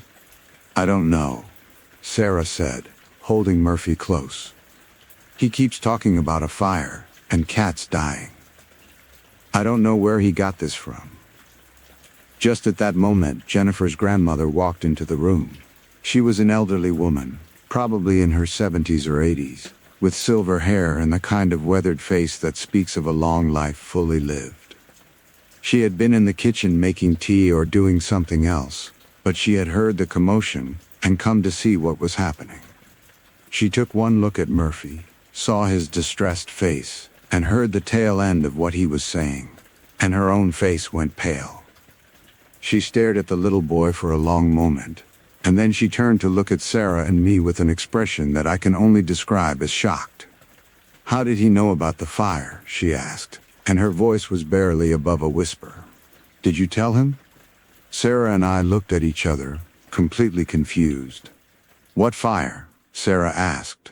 "We don't know what he's talking about. He just started saying these things." The grandmother moved closer to Murphy, studying him carefully. "How do you know about the fire, child?" she asked him gently. Murphy turned his tear-streaked face toward her. "I can see it," he said simply. "It's all around." Everything was burning, and the cats couldn't get out. The grandmother slowly sat down in a chair, as if her legs could no longer support her weight. She was quiet for a long moment, just looking at Murphy with an expression that mixed disbelief with something else. Something that looked like recognition or understanding. Finally she spoke. "There was a fire," she said quietly. "In this house. It was a long time ago, maybe 25 years or more. I was living somewhere else at the time, but my mother was living here. She woke up in the middle of the night to the smell of smoke. An electrical problem, they said later. The wiring in these old houses, you know, it's not always safe." We were all silent now, listening intently. Even Murphy had stopped crying and was listening to the grandmother's words. "My mother got out safely," the grandmother continued. "The fire department came and put out the fire before it destroyed the whole house. But there was significant damage to several rooms. Had to be completely rebuilt. You can't see any evidence of it now because everything was repaired and repainted. But yes, there was definitely a fire." Sarah and I exchanged shocked glances. How could Murphy have known this? There was no way. We had never heard about any fire. Jennifer had not mentioned it. There were no visible signs of fire damage in the house. Nothing that a 4-year-old child could have seen or heard that would have told him about a fire that happened 25 years ago. But the grandmother was not finished. She took a deep breath before continuing. "And yes," she said, her voice even quieter now, "there were 2 cats. My mother had 2 cats that she loved dearly. They were indoor cats, and when the fire started they hid somewhere in the house. You know how cats are when they're scared. They hide in the smallest, most unreachable places. By the time the firefighters got there and put out the fire, they found the cats. They had died from smoke inhalation. My mother was heartbroken about it for years." The room was completely silent. Sarah had her hand over her mouth. Jennifer was staring at Murphy with wide eyes. And I felt a chill run down my spine, the kind of chill you get when something fundamentally challenges everything you thought you knew about reality. The grandmother leaned forward toward Murphy. "Can you tell me what the cats looked like?" she asked him. Murphy nodded, his tears drying now. "One was orange," he said, "with white on his feet, and one was black and white, with a black spot on her nose." The grandmother gasped. She actually gasped. A sharp intake of breath that told us Murphy had just described something he absolutely should not have been able to describe. "That's exactly right," she whispered. "Exactly right. The orange one was named Marmalade, and the black and white one was Patches. That's exactly what they looked like. How could this be happening? How could a 4-year-old boy, who had never been to this house before, who had no connection to this family's history, who could not possibly have heard about a fire that happened before he was even born, how could he know these things? How could he describe cats that had died a quarter of a century ago?" We all sat there in stunned silence, trying to process what we had just witnessed. Murphy himself seemed calmer now, as if talking about what he had seen had somehow relieved the distress he had been feeling. He wiped his eyes with the back of his hand and looked around the room with a clearer, more normal expression. "I don't see it anymore," he said quietly. "The fire is gone now." Sarah pulled Murphy close and held him tight, and I could see that her hands were shaking. Jennifer was still staring with her mouth slightly open, looking between Murphy and her grandmother, as if trying to understand what had just happened. And the grandmother sat in her chair with a distant look in her eyes, as if she was remembering that night 25 years ago, when her mother called to tell her about the fire and the cats. After a few minutes of silence, Sarah stood up with Murphy in her arms. "I think we should probably go," she said, and her voice was not quite steady. "Murphy seems tired." We said our goodbyes to Jennifer and the grandmother, though the atmosphere had completely changed from the happy baby visit we had planned. As we walked out to the car, none of us spoke. What was there to say? We had just witnessed something that defied explanation, something that challenged every rational, logical understanding of how the world worked. On the drive home, Sarah kept glancing at Murphy in the rearview mirror. He had fallen asleep in his car seat, exhausted by the emotional experience of whatever he had seen or sensed in that house. He looked peaceful now, just a normal little boy taking a nap. But Sarah and I could not stop talking about what had happened. We went over every detail, trying to find some rational explanation. Could Murphy have overheard someone talking about the fire? No, because Sarah had never heard about it herself, and Jennifer clearly did not know about it either. Could he have seen some evidence of fire damage that we missed? No, because the grandmother confirmed that all the damage had been completely repaired decades ago. Could he have made a lucky guess? No, because the details were too specific, too accurate. The description of the cats, the fact that there had been a fire at all, the emotional distress that suggested he was not just making up a story. We could not explain it. There was no rational, logical explanation that fit all the facts. Murphy had somehow known about a fire that happened before he was born, had somehow seen or sensed the presence of cats that had been dead for 25 years, had somehow accessed information that should have been completely unavailable to him. That incident changed how Sarah approached parenting Murphy. From that day forward, she paid much closer attention to the things he said, especially when he said things that seemed odd or out of place. And there were other incidents, though none quite as dramatic as that first one. A few months later, they were visiting some relatives in another old house, and Murphy became upset again. He kept saying that he could hear crying, that someone was very sad. The adults could not hear anything, but Murphy insisted that there was a woman crying somewhere in the house. Later they learned that a woman had died in that house many years before, and according to family stories, she had been crying for days before her death because she was dying of a painful illness and did not want to leave her children. Another time, Murphy and Sarah were walking through an old cemetery, just taking a shortcut to get somewhere else. Murphy stopped at one particular grave and said that the person buried there was angry. He said the person had not wanted to die, that they felt their death had been unfair. Sarah made note of the name on the gravestone, and later when she researched it, she discovered that the person had indeed died young, in their 20s, in what the old records suggested might have been a murder. though it had never been proven. These incidents were unsettling, to say the least. Sarah did not know what to do with them. She considered taking Murphy to see a psychologist or a specialist of some kind, but what would she tell them? That her son could see and sense things from the past, that he had described a fire and dead cats with perfect accuracy, even though there was no way he could have known about them?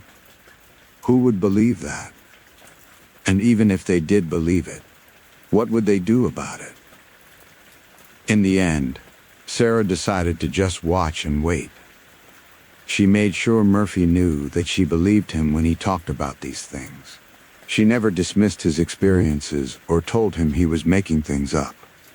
But she also tried to keep his life as normal as possible, not making a big deal out of these incidents unless Murphy himself seemed distressed by them. As Murphy grew older, the incidents became less frequent. By the time he was 6 or 7, he had stopped talking about seeing or sensing things from the past. It was as if whatever door in his perception had been open when he was very young, gradually closed as he got older, and his mind became more focused on the present, on the concrete, visible world that the rest of us inhabit. By the time Murphy was a teenager, he seemed completely normal. He did well in school, had friends, played sports, did all the things that regular teenagers do. Sarah occasionally asked him if he remembered those incidents from when he was younger, and he would say that he had vague memories of getting upset about something in some houses, but he could not remember the details. It was as if those experiences had faded from his mind like dreams fade when you wake up. Now Murphy is almost 40 years old. He is a successful adult with a career and a family of his own. Sarah has told him the stories of what happened when he was 4, including the incident with the fire and the cats, and he finds it interesting but has no memory of the actual experiences. To him it is like hearing stories about someone else, some other child who had these strange abilities. He does not remember seeing fire where there was no fire. He does not remember describing cats he had never seen. He does not remember any of it. But I remember. I was there. I saw his face, heard his voice, witnessed his genuine distress. I heard the grandmother confirm that everything he said was true. I experienced that moment when reality seemed to bend, when the impossible became possible, when a 4-year-old child somehow accessed information from the past that he had no way of knowing. That experience changed me in ways that are hard to describe. I have become more open-minded about things I once would have dismissed as superstition or nonsense. I have become more willing to accept that there might be aspects of reality that we do not understand, that our normal 5 senses might not be the only ways of perceiving the world, that children might sometimes have access to information or perception that adults have lost. I have also become more thoughtful about the nature of the past. We like to think of the past as gone, as finished, as something that exists only in memories and history books. But what if the past is not really gone? What if events, especially traumatic or emotionally charged events, somehow leave an imprint on the places where they occurred? What if some people, especially young children whose minds are still developing and still open to different kinds of perception, can sometimes sense these imprints? There are theories about this in various spiritual and philosophical traditions. Some people talk about residual hauntings, where places hold on to the energy of past events and replay them like a recording. Some people talk about psychometry, the ability to sense the history of objects or places by touching them or being near them. Some people talk about children being more psychically open than adults, because they have not yet been trained to filter out everything except the normal physical world. I do not know which, if any, of these theories is correct. I am not an expert in the paranormal or the supernatural or whatever you want to call it. I can only tell you what I saw, what I experienced, and how it affected me. What happened with Murphy that day in the shotgun house in New Orleans was real. It happened. There is no doubt in my mind about that. A 4-year-old boy described a fire that had occurred 25 years before he was born. He described cats that had died in that fire, cats he had never seen, and he described them accurately down to their coloring and markings. He sensed something, saw something, experienced something that the rest of us could not sense or see or experience. Was it a psychic ability? Was he seeing ghosts or spirits? Was he somehow tapping into residual energy left over from the fire? I do not know.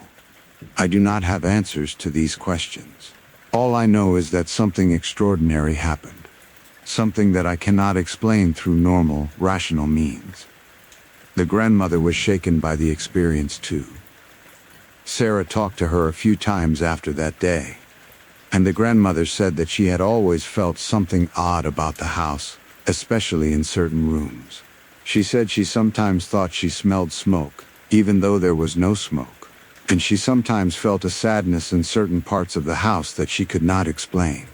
She had attributed these feelings to her imagination, or to memories of what her mother had told her about the fire. But after Murphy's experience, she wondered if there really was something lingering in that house, some echo of that traumatic event from 25 years ago. Jennifer eventually moved out of her grandmother's house once she felt ready to care for her baby on her own. I do not know if she ever experienced anything unusual in that house, and I never asked. Some things are better left alone, better not discussed too much or investigated too deeply. What happened with Murphy was extraordinary, but it was also unsettling, and I think all of us who were there that day felt a little bit of relief when we could return to our normal lives and not think too much about fires that could still be seen 25 years later, and cats that had died but were somehow still present enough for a child to sense them. Over the years, I have occasionally asked Sarah if Murphy has ever shown any other signs of unusual perception or abilities. She says no, that he has been completely normal since those early childhood incidents stopped. Whatever gift or curse or unusual neurological wiring allowed him to perceive things that others could not perceive, it seems to have faded as he grew older. Maybe that is for the best. Maybe it is a blessing that Murphy does not remember those experiences. That he does not have to carry the weight of knowing that he once saw things that should not have been visible. That he once accessed information that should not have been accessible. But sometimes I wonder what it must have been like for him during those few years when he had that ability. What did the world look like to him? When he walked into a room, did he see it as it was in the present? Or did he also see layers of the past overlapping with the present? When he looked at people, did he just see their current selves? Or did he also sense their histories, their sorrows, their traumas? It must have been confusing and frightening for a child that young. No wonder he was so distressed when he saw the fire and the dying cats. Imagine being 4 years old and suddenly seeing flames all around you, seeing animals dying, experiencing the fear and panic of that moment 25 years ago as if it was happening right now. How terrifying that must have been. How overwhelming. I am glad that Murphy does not remember. I am glad that those experiences faded from his mind as he grew older. But I will never forget. I will carry that memory with me for the rest of my life. The memory of a little boy with tears in his eyes, asking us why we could not see the fire. Why we could not save the cats. That memory has made me more humble about what I think I know about reality. It has made me more willing to listen when people tell me about experiences that seem impossible or inexplicable. It has made me more open to the possibility that there are more things in heaven and earth than are dreamt of in our philosophy. As Shakespeare wrote, "The world is stranger than we think. The boundaries between past and present, between seen and unseen, between possible and impossible, these boundaries are not as solid as we like to believe. Sometimes those boundaries blur or dissolve entirely, and when they do, we catch glimpses of a reality that is far more complex and mysterious than we ever imagined. Murphy caught such a glimpse when he was 4 years old. He saw through time, saw through the repairs and repainting that had covered up all physical evidence of the fire, saw all the way back to that night 25 years earlier, when flames consumed rooms and smoke claimed the lives of 2 beloved cats. He saw, and he told us what he saw, and because the grandmother was there to confirm it, we know that what he saw was true. We know that somehow, impossibly, a 4-year-old boy had accessed accurate information about an event that occurred before he was born. Information that no one had told him. Information that he had no normal way of knowing. That is the power and the mystery of what happened that day. That is why I can never forget it. That is why, decades later, I still think about Murphy standing in that old shotgun house in New Orleans, tears streaming down his face, asking us why we could not see the fire that he could see so clearly, why we could not save the cats that had died so long ago. I could not answer his questions then. I still cannot answer them now. All I can do is remember, and wonder, and remain open to the possibility that there are forces and abilities and layers of reality that we do not understand and may never understand. Murphy's story is a reminder that children sometimes know things they should not know, see things they should not see. It is a reminder to listen to them, to take them seriously, even when what they are saying seems impossible. It is a reminder that the past is not always past, that events can echo through time in ways we cannot fully comprehend.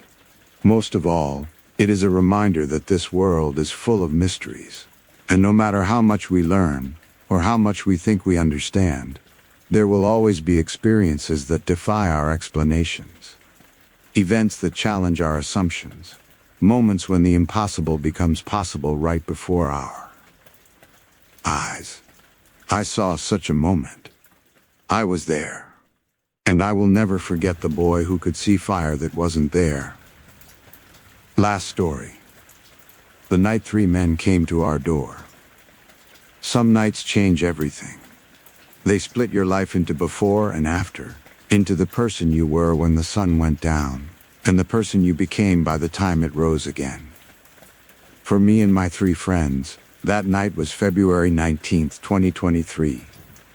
We were just 4 graduate students planning a simple girls' night in an empty apartment. We thought the biggest challenge of the evening would be deciding which movie to watch, or whether to order pizza or make instant noodles. We had no idea that before the night was over, we would be huddled together in terror, listening to 3 men trying to break down our door while we frantically called for help and prayed that someone would arrive before those men found a way inside. I am writing this story now, more than a year later, because I think it needs to be told. Not to scare people, though it is definitely a scary story, but to share what we learned that night about safety, about trusting your instincts, about the dangers that can find you even when you think you have been careful. This is a true story. Every detail I am about to share actually happened. And if reading about our experience helps even one person avoid a similar situation, or know how to react if they find themselves in danger, then reliving these memories will have been worth it. Let me start at the beginning with the ordinary details of what seemed like it would be an ordinary evening. It was February 2023, and I was in my final year of a master's degree program at a university in a mid-sized city. I will not say which city or which university, because some details are better left vague for privacy reasons, but it was a typical urban area with a decent-sized student population. The kind of place where graduate students like us could find affordable housing and part-time work while completing our degrees. I had a close group of friends from my program. We were all women, in our early to mid-20s, all working toward master's degrees in related fields, all dealing with the stress and pressure that comes with advanced academic work. We studied together, complained about our advisors together, stressed about our thesis projects together. Over the 2 years of our program, we had become more than just classmates or study partners. We had become real friends, The kind of people you could call at 3 in the morning if you needed help. The kind of people who knew your dreams and fears and secrets. There were 4 of us in the core friend group. I will use fake names to protect everyone's privacy. There was Priya, who was practical and organized. Always the one with a plan and a backup plan. There was Anjali, who was quiet and thoughtful, the best listener among us. There was Mira, who was funny and outgoing, always able to make us laugh, even in stressful situations. And then there was me. Together we had supported each other through comprehensive exams, thesis proposals, research setbacks, and all the other challenges of graduate school. By February of our final year, we were all deep in thesis work, spending long hours in labs or libraries, writing and rewriting chapters, analyzing data, preparing for our defense presentations. It was an intense and exhausting time, and we all needed a break. We had not spent quality social time together in weeks, always too busy with our individual projects to do more than grab a quick coffee between meetings or exchange stressed text messages about deadlines. That is why we decided to plan a girls' night. Just one evening to relax, to forget about our theses and our stress, to eat junk food and watch movies and talk about things that had nothing to do with academic work. It seemed like a simple, harmless plan. Just friends spending time together in a safe environment. Priya offered the perfect location. Her father was a businessman who owned several rental properties in the city, and one of his apartments happened to be empty at that moment, in between tenants. The previous tenant had moved out at the end of January, and the new tenant was not scheduled to move in until March, so the apartment was sitting empty for a few weeks. Priya's father had given her a set of keys in case she ever needed a place to study quietly or have some space away from her usual living situation. The apartment was semi-furnished, meaning it had basic furniture that the landlord provided for tenants. There were beds in the bedrooms, a sofa and table in the main living area, and essential appliances in the kitchen. It was not decorated or personalized the way a lived-in apartment would be, but it had everything we would need for one night. And most importantly, we would have the place completely to ourselves, with no roommates or family members or anyone else around to disturb us. We set the date for February 19th, a Sunday. None of us had classes on Mondays, so we could stay up late without worrying about being tired the next day. We made plans to arrive in the afternoon, spend the evening and night together, and then head home the next morning. Everyone was excited. After weeks of stress and hard work, we all needed this break. The apartment was located in a residential neighborhood on the edge of the city center. It was not the fanciest area, but it was not a bad neighborhood either. It was the kind of place where young professionals and small families lived, with apartment buildings mixed in among some independent houses, and small shops and restaurants scattered throughout the area. The building itself was 4 stories tall, with 2 apartments on each floor. The apartment we were using was on the 2nd floor, which felt safe because it was not at ground level where someone could easily access windows. But it was also not so high that we would have trouble escaping in an emergency. On the day of our planned girls' night, I packed a small overnight bag with a change of clothes, my toothbrush, and my phone charger. I also stopped at a convenience store on my way and picked up several bags of chips, some cookies, and a couple of bottles of soda. I knew the others would bring snacks too, and we would probably have way too much junk food.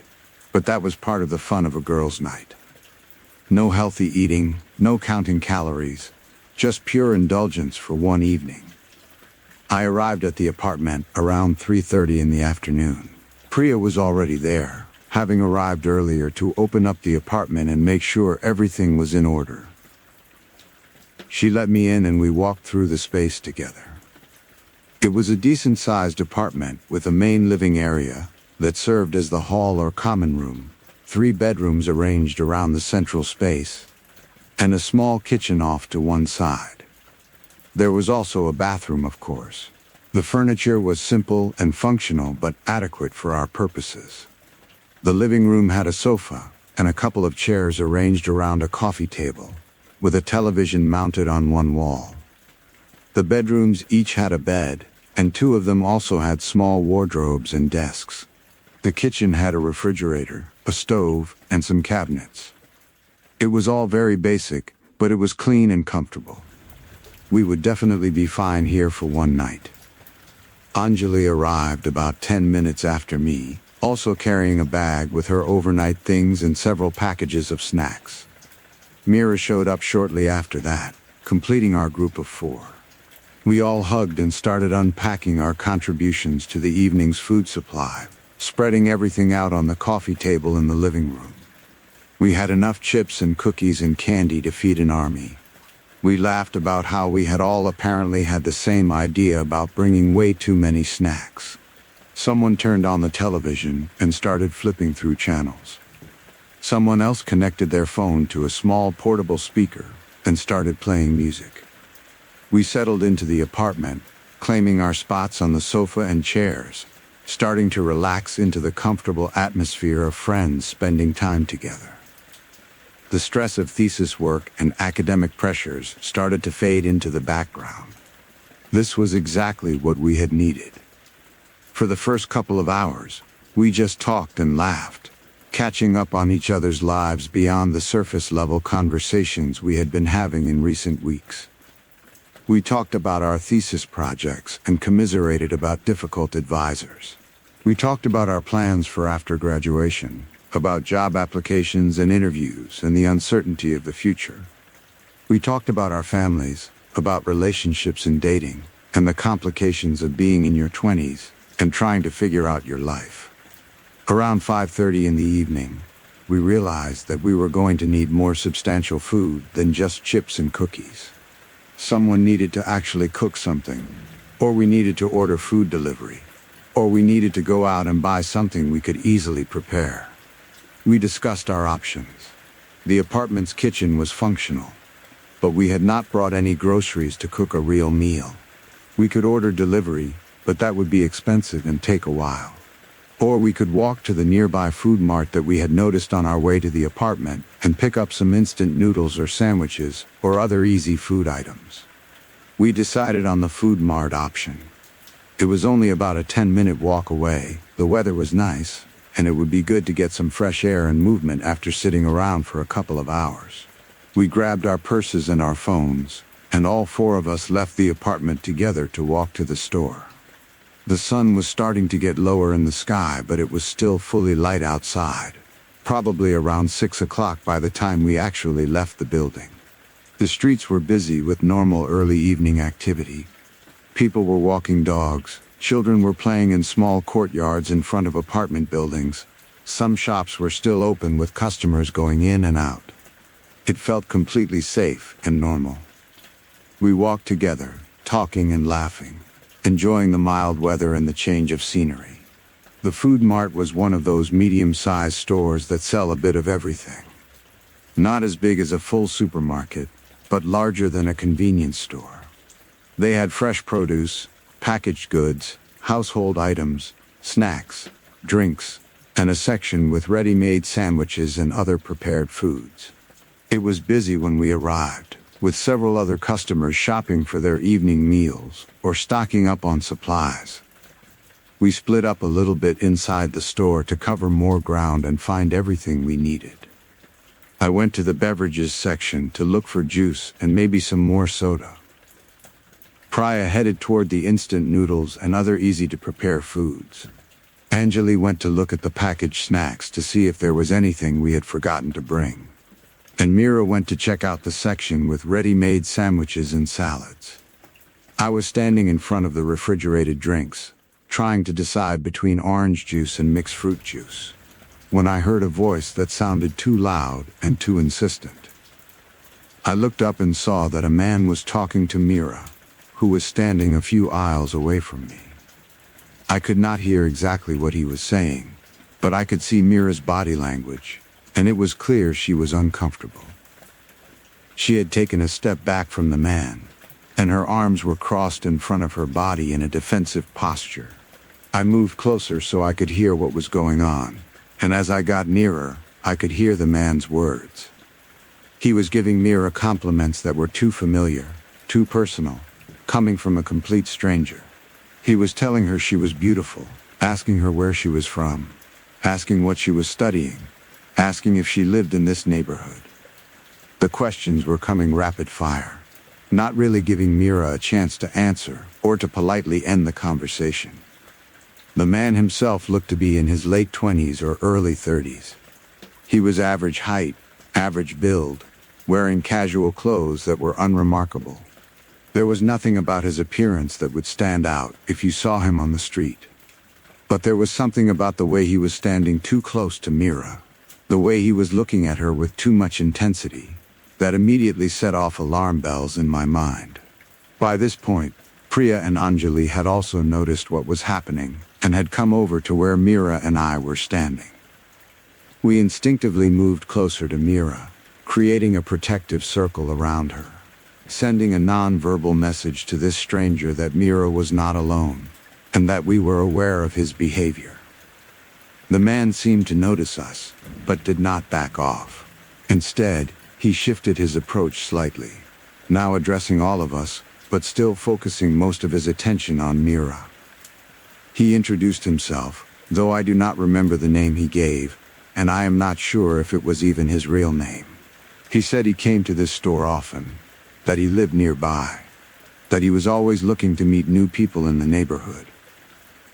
His words sounded friendly on the surface, but there was something underneath that felt wrong. It was the way he kept invading Mira's personal space despite her obvious discomfort. It was the way his eyes kept scanning up and down her body. It was the too wide smile that did not reach his eyes. It was the persistence with which he kept the conversation going even though none of us were encouraging it. Then he asked the question we had been dreading. "Can I have your number?" He said to Mira. "I'd love to take you out for coffee sometime, get to know you better." Mira immediately said no. She said it politely but clearly. "No thank you, I'm not interested.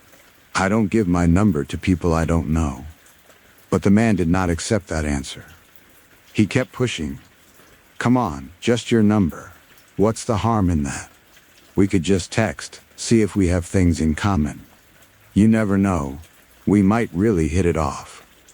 "No," Mira repeated, more firmly this time. "I already said no.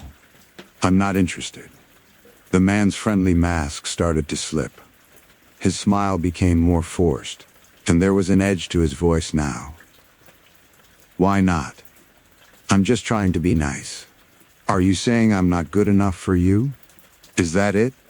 This was escalating in a way that was making all of us very uncomfortable. We were in a public store with other shoppers and store employees around, so we did not feel like we were in immediate physical danger. But this man was clearly not going to just accept rejection and walk away gracefully. Mira, thinking quickly, pulled out her phone and pretended to make a call.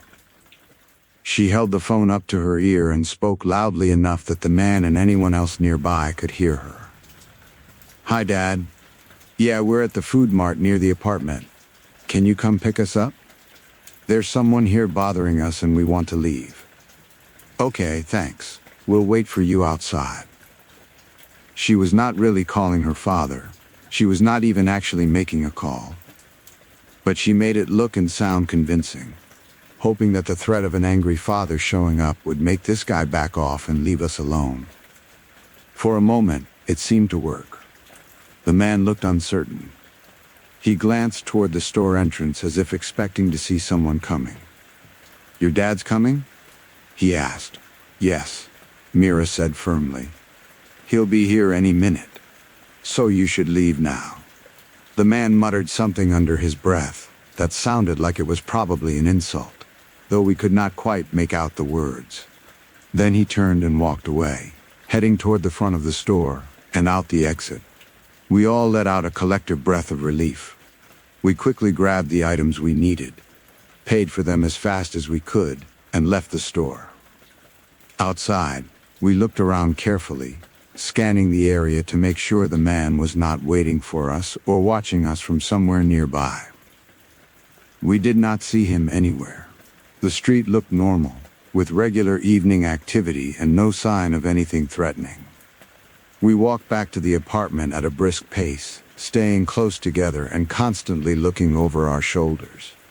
But we did not see anyone following us or paying unusual attention to us. By the time we reached the apartment building and went inside, we were starting to convince ourselves that we had handled the situation well, and that it was over. The guy had been creepy and pushy, but Mira's quick thinking with the fake phone call had gotten rid of him. We had dodged a potentially bad situation. We went back up to the second-floor apartment, locked the door behind us with both the main lock and the deadbolt, and tried to shake off the uncomfortable feelings from the encounter. We unpacked the food we had bought and made some instant noodles in the kitchen. Someone made a joke about how we should have just ordered delivery after all. And we all laughed, trying to lighten the mood and get back to the fun, relaxed atmosphere we had been enjoying before we went to the store. We decided to watch a movie to take our minds off the unpleasant encounter. We scrolled through the options available on the television and picked a comedy. Something light and funny that would not require too much thinking or emotional investment. We settled back into the living room with our bowls of noodles and our snacks, trying to recreate the comfortable feeling from earlier in the evening. The movie was entertaining enough, and gradually we started to relax again. We made comments about the characters and laughed at the funny scenes. The tension from the store incident began to fade. We were safe in a locked apartment, surrounded by friends, away from streets and strangers. Everything was fine. The movie ended around 10:30 or 11. We debated whether to watch another movie, or just talk or play games or something. We were all still wide awake and energized, not ready to go to sleep yet. Someone suggested we could watch a horror movie since we were in the mood for staying up late, but after the stress of the encounter at the store, we decided against anything too scary. We wanted to keep the atmosphere light and fun. We turned off the main overhead lights in the living room and switched on some smaller night lights instead. The softer lighting created a more relaxed, cozy atmosphere. We were sitting around talking, snacking on chips and cookies, scrolling through our phones and showing each other funny videos and memes. Everything felt normal and safe. We had completely put the incident at the store out of our minds. We thought it was over and forgotten, just an unpleasant encounter that we had handled well and moved past. And then, at exactly 11:30 at night, we heard it. The doorbell rang. The sound cut through the apartment like a knife through butter. All conversation stopped instantly. We all froze, looking at each other with wide eyes. Who would be ringing the doorbell at 11:30 at night?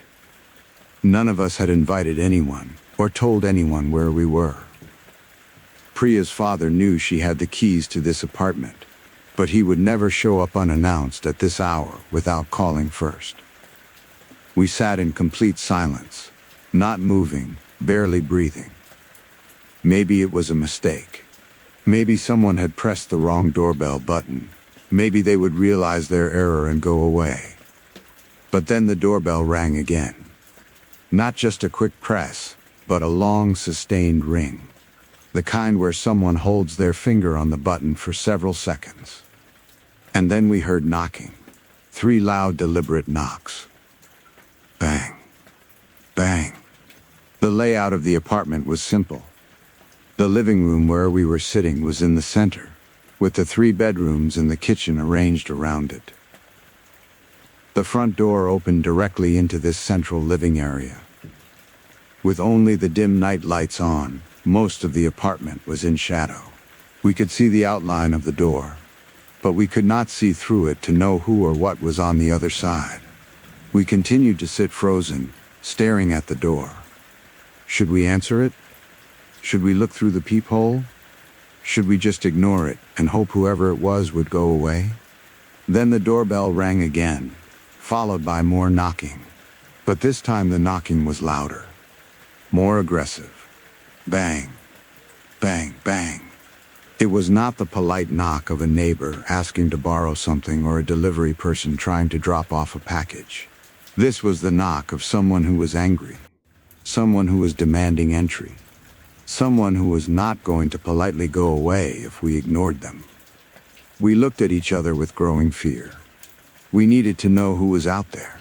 We needed to understand what we were dealing with.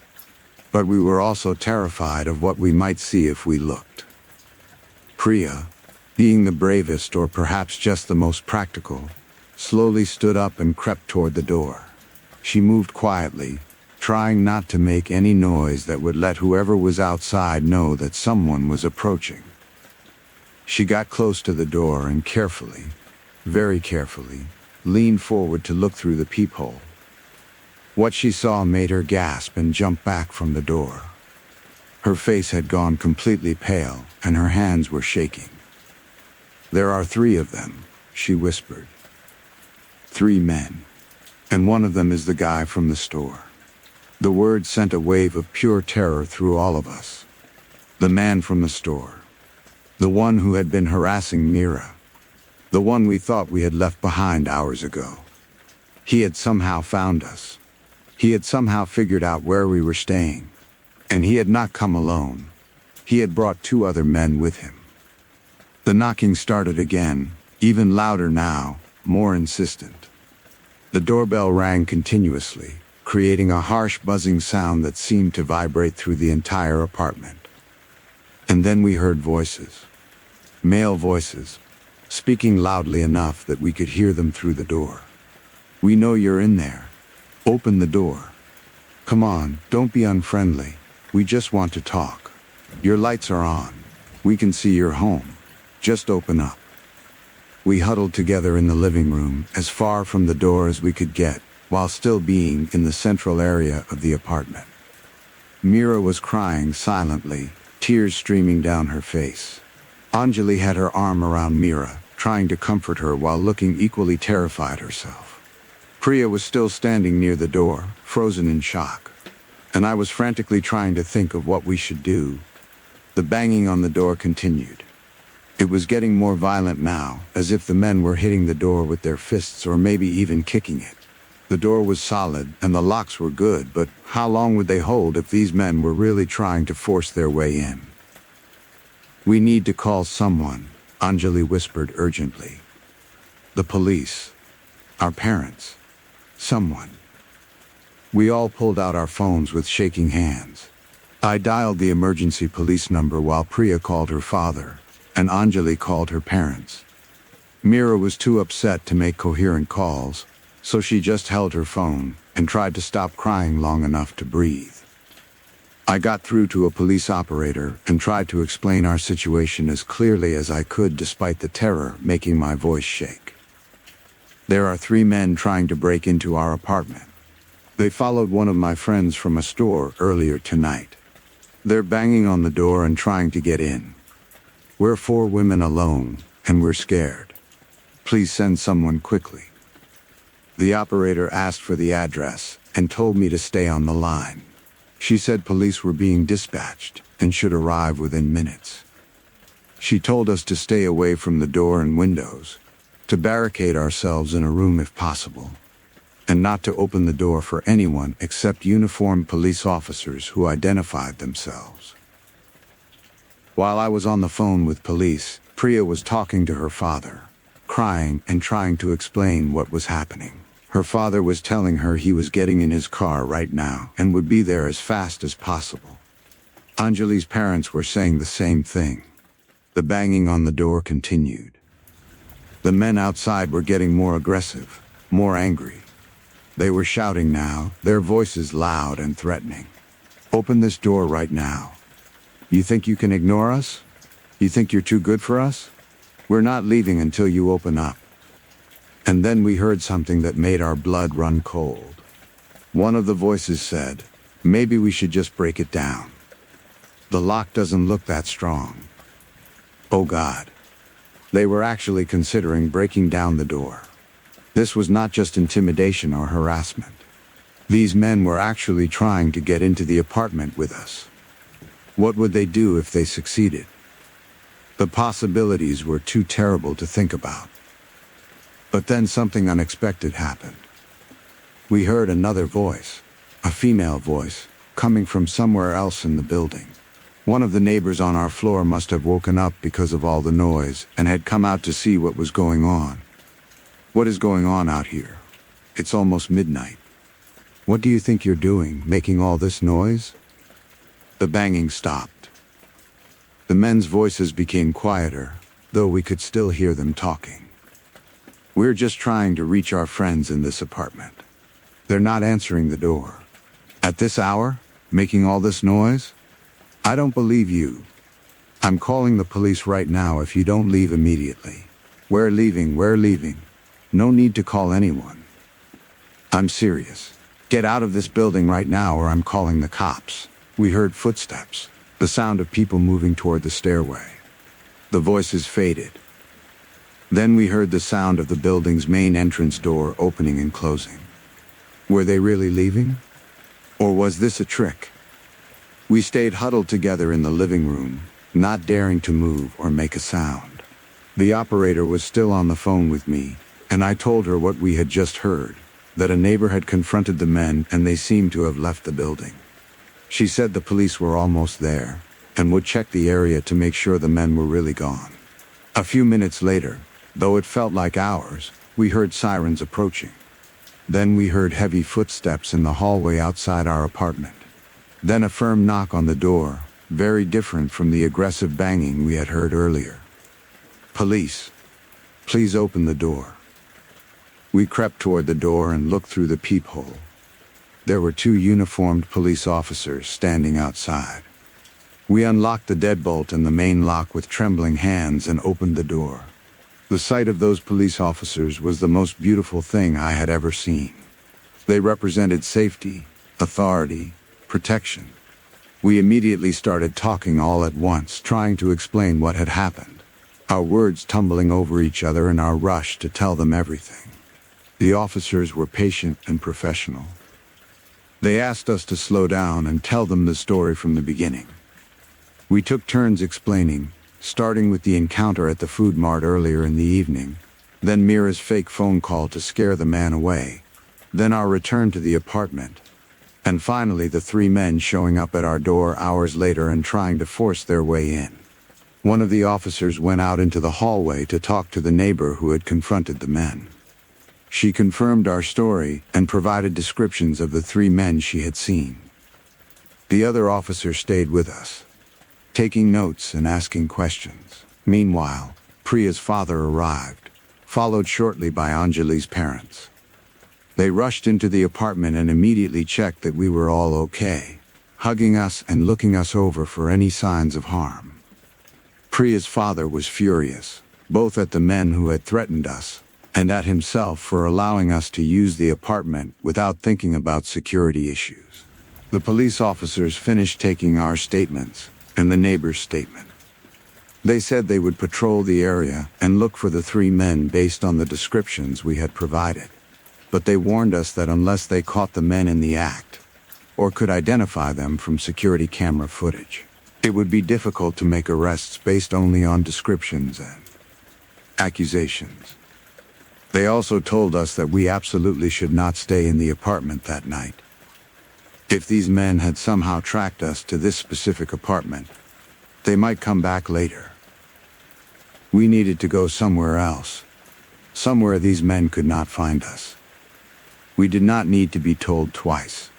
None of us wanted to spend another minute in that apartment. The place that had seemed like a fun retreat for a girls' night had become a trap. A place where danger had found us despite all our precautions. We quickly gathered our things, throwing our clothes and toiletries into our bags with shaking hands, just wanting to get out of there as fast as possible. The police officers escorted us downstairs and waited with us until Priya's father and Anjali's parents had all 4 of us safely in their cars. Priya went home with her father. Anjali went with her parents. And Mira and I went together in another car, driven by Anjali's father, to stay at Anjali's house, where her mother had already prepared the guest room for us. None of us slept that night. We were too wired, too scared, too busy replaying the events over and over in our minds. We kept thinking about what could have happened if the neighbor had not woken up and intervened. Would the men have succeeded in breaking down the door? What would they have done to us? The possibilities were too horrible to contemplate, but we could not stop our minds from going there. In the days that followed, we learned more about what had happened. The police had reviewed security camera footage from businesses near the food mart and had been able to identify the man who had been harassing Mira. It turned out he had a criminal record. He and his 2 accomplices had been arrested a few weeks after our incident for multiple robberies in the area. When we heard this news, the full horror of what we had narrowly escaped hit us. These were not just pushy, creepy men. These were actual criminals. People who had committed violent crimes. People who would not have hesitated to hurt us if they had gotten into that apartment. The police told us that the men had likely followed us from the food mart back to the apartment building earlier in the evening, before it got dark. They had probably watched to see which apartment we went into, and then they had waited for hours outside the building, planning their approach, waiting for the right moment when they thought they could intimidate us into opening the door. The fact that they came back so many hours later suggested that their interest in us was not just about harassment or trying to get a phone number. If that had been their only goal, they would have given up and moved on to other potential victims. The fact that they came back, and that they brought 2 additional men with them, and that they attempted to force their way into the apartment, suggested much darker intentions. Robbery at minimum. Possibly assault. Possibly worse. We had been extraordinarily lucky. Lucky that we had not opened the door. Lucky that we had good locks that held even against aggressive attempts to break them. Lucky that the neighbor had woken up and confronted the men.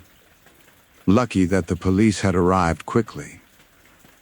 Any one of those things could have gone differently, and if they had, we might not have survived that night. The experience changed all of us.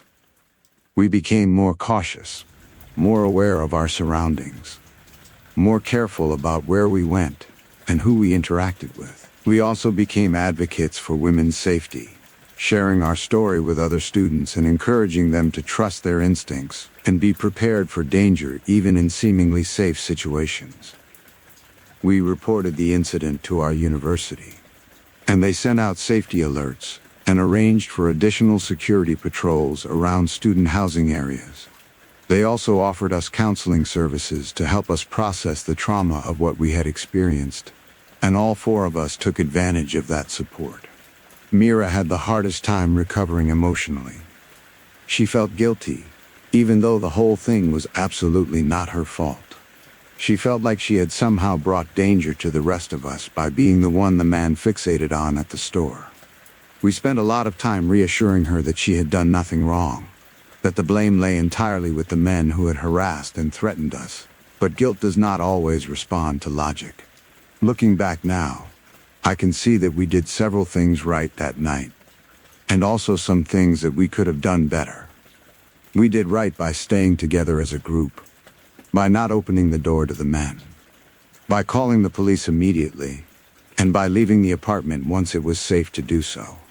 We could have done better by being more aware when we left the food mart, by checking more carefully to see if anyone was following us, and by informing someone where we would be spending the night so that people knew our location in case of emergency.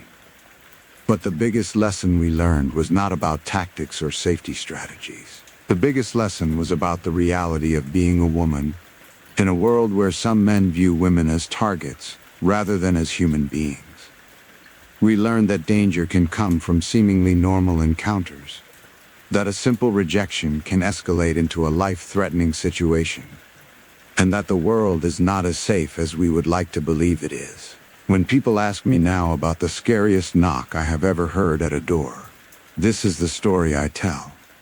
Not a ghost story or a supernatural tale, but a real-life encounter with real human danger. The sound of 3 men banging on our door at 11:30 at night, demanding entry. Trying to force their way in to do God knows what to 4 young women who were just trying to have a fun evening with friends.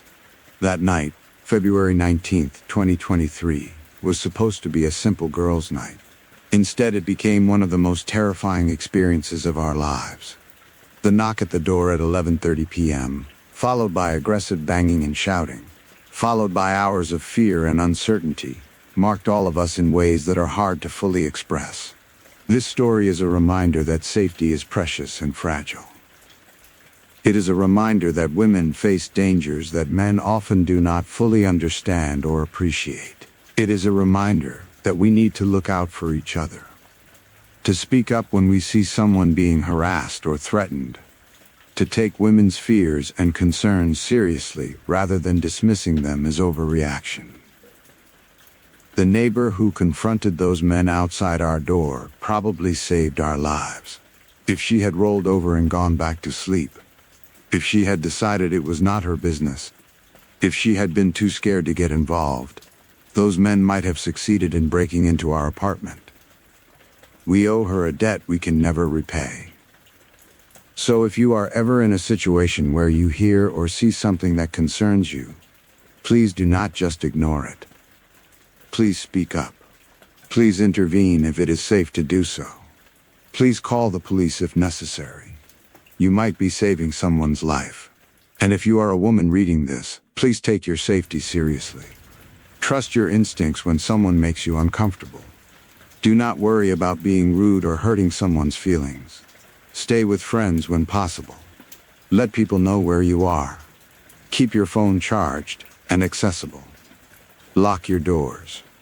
Do not open your door to strangers. And please, please be careful out there. The world can be a dangerous place, especially for women. But by looking out for each other, by sharing our stories, by learning from experiences like ours, we can make it a little bit safer. That is why I am sharing this story, even though reliving these memories is painful and frightening. If it helps even one person avoid a similar situation, or know how to react in danger, then it will have been worth it. Stay safe, everyone. And remember that the scariest knock at the door is not from a ghost or a monster, but from real human beings with dark intentions. Be prepared, be careful, and never ever open the door to danger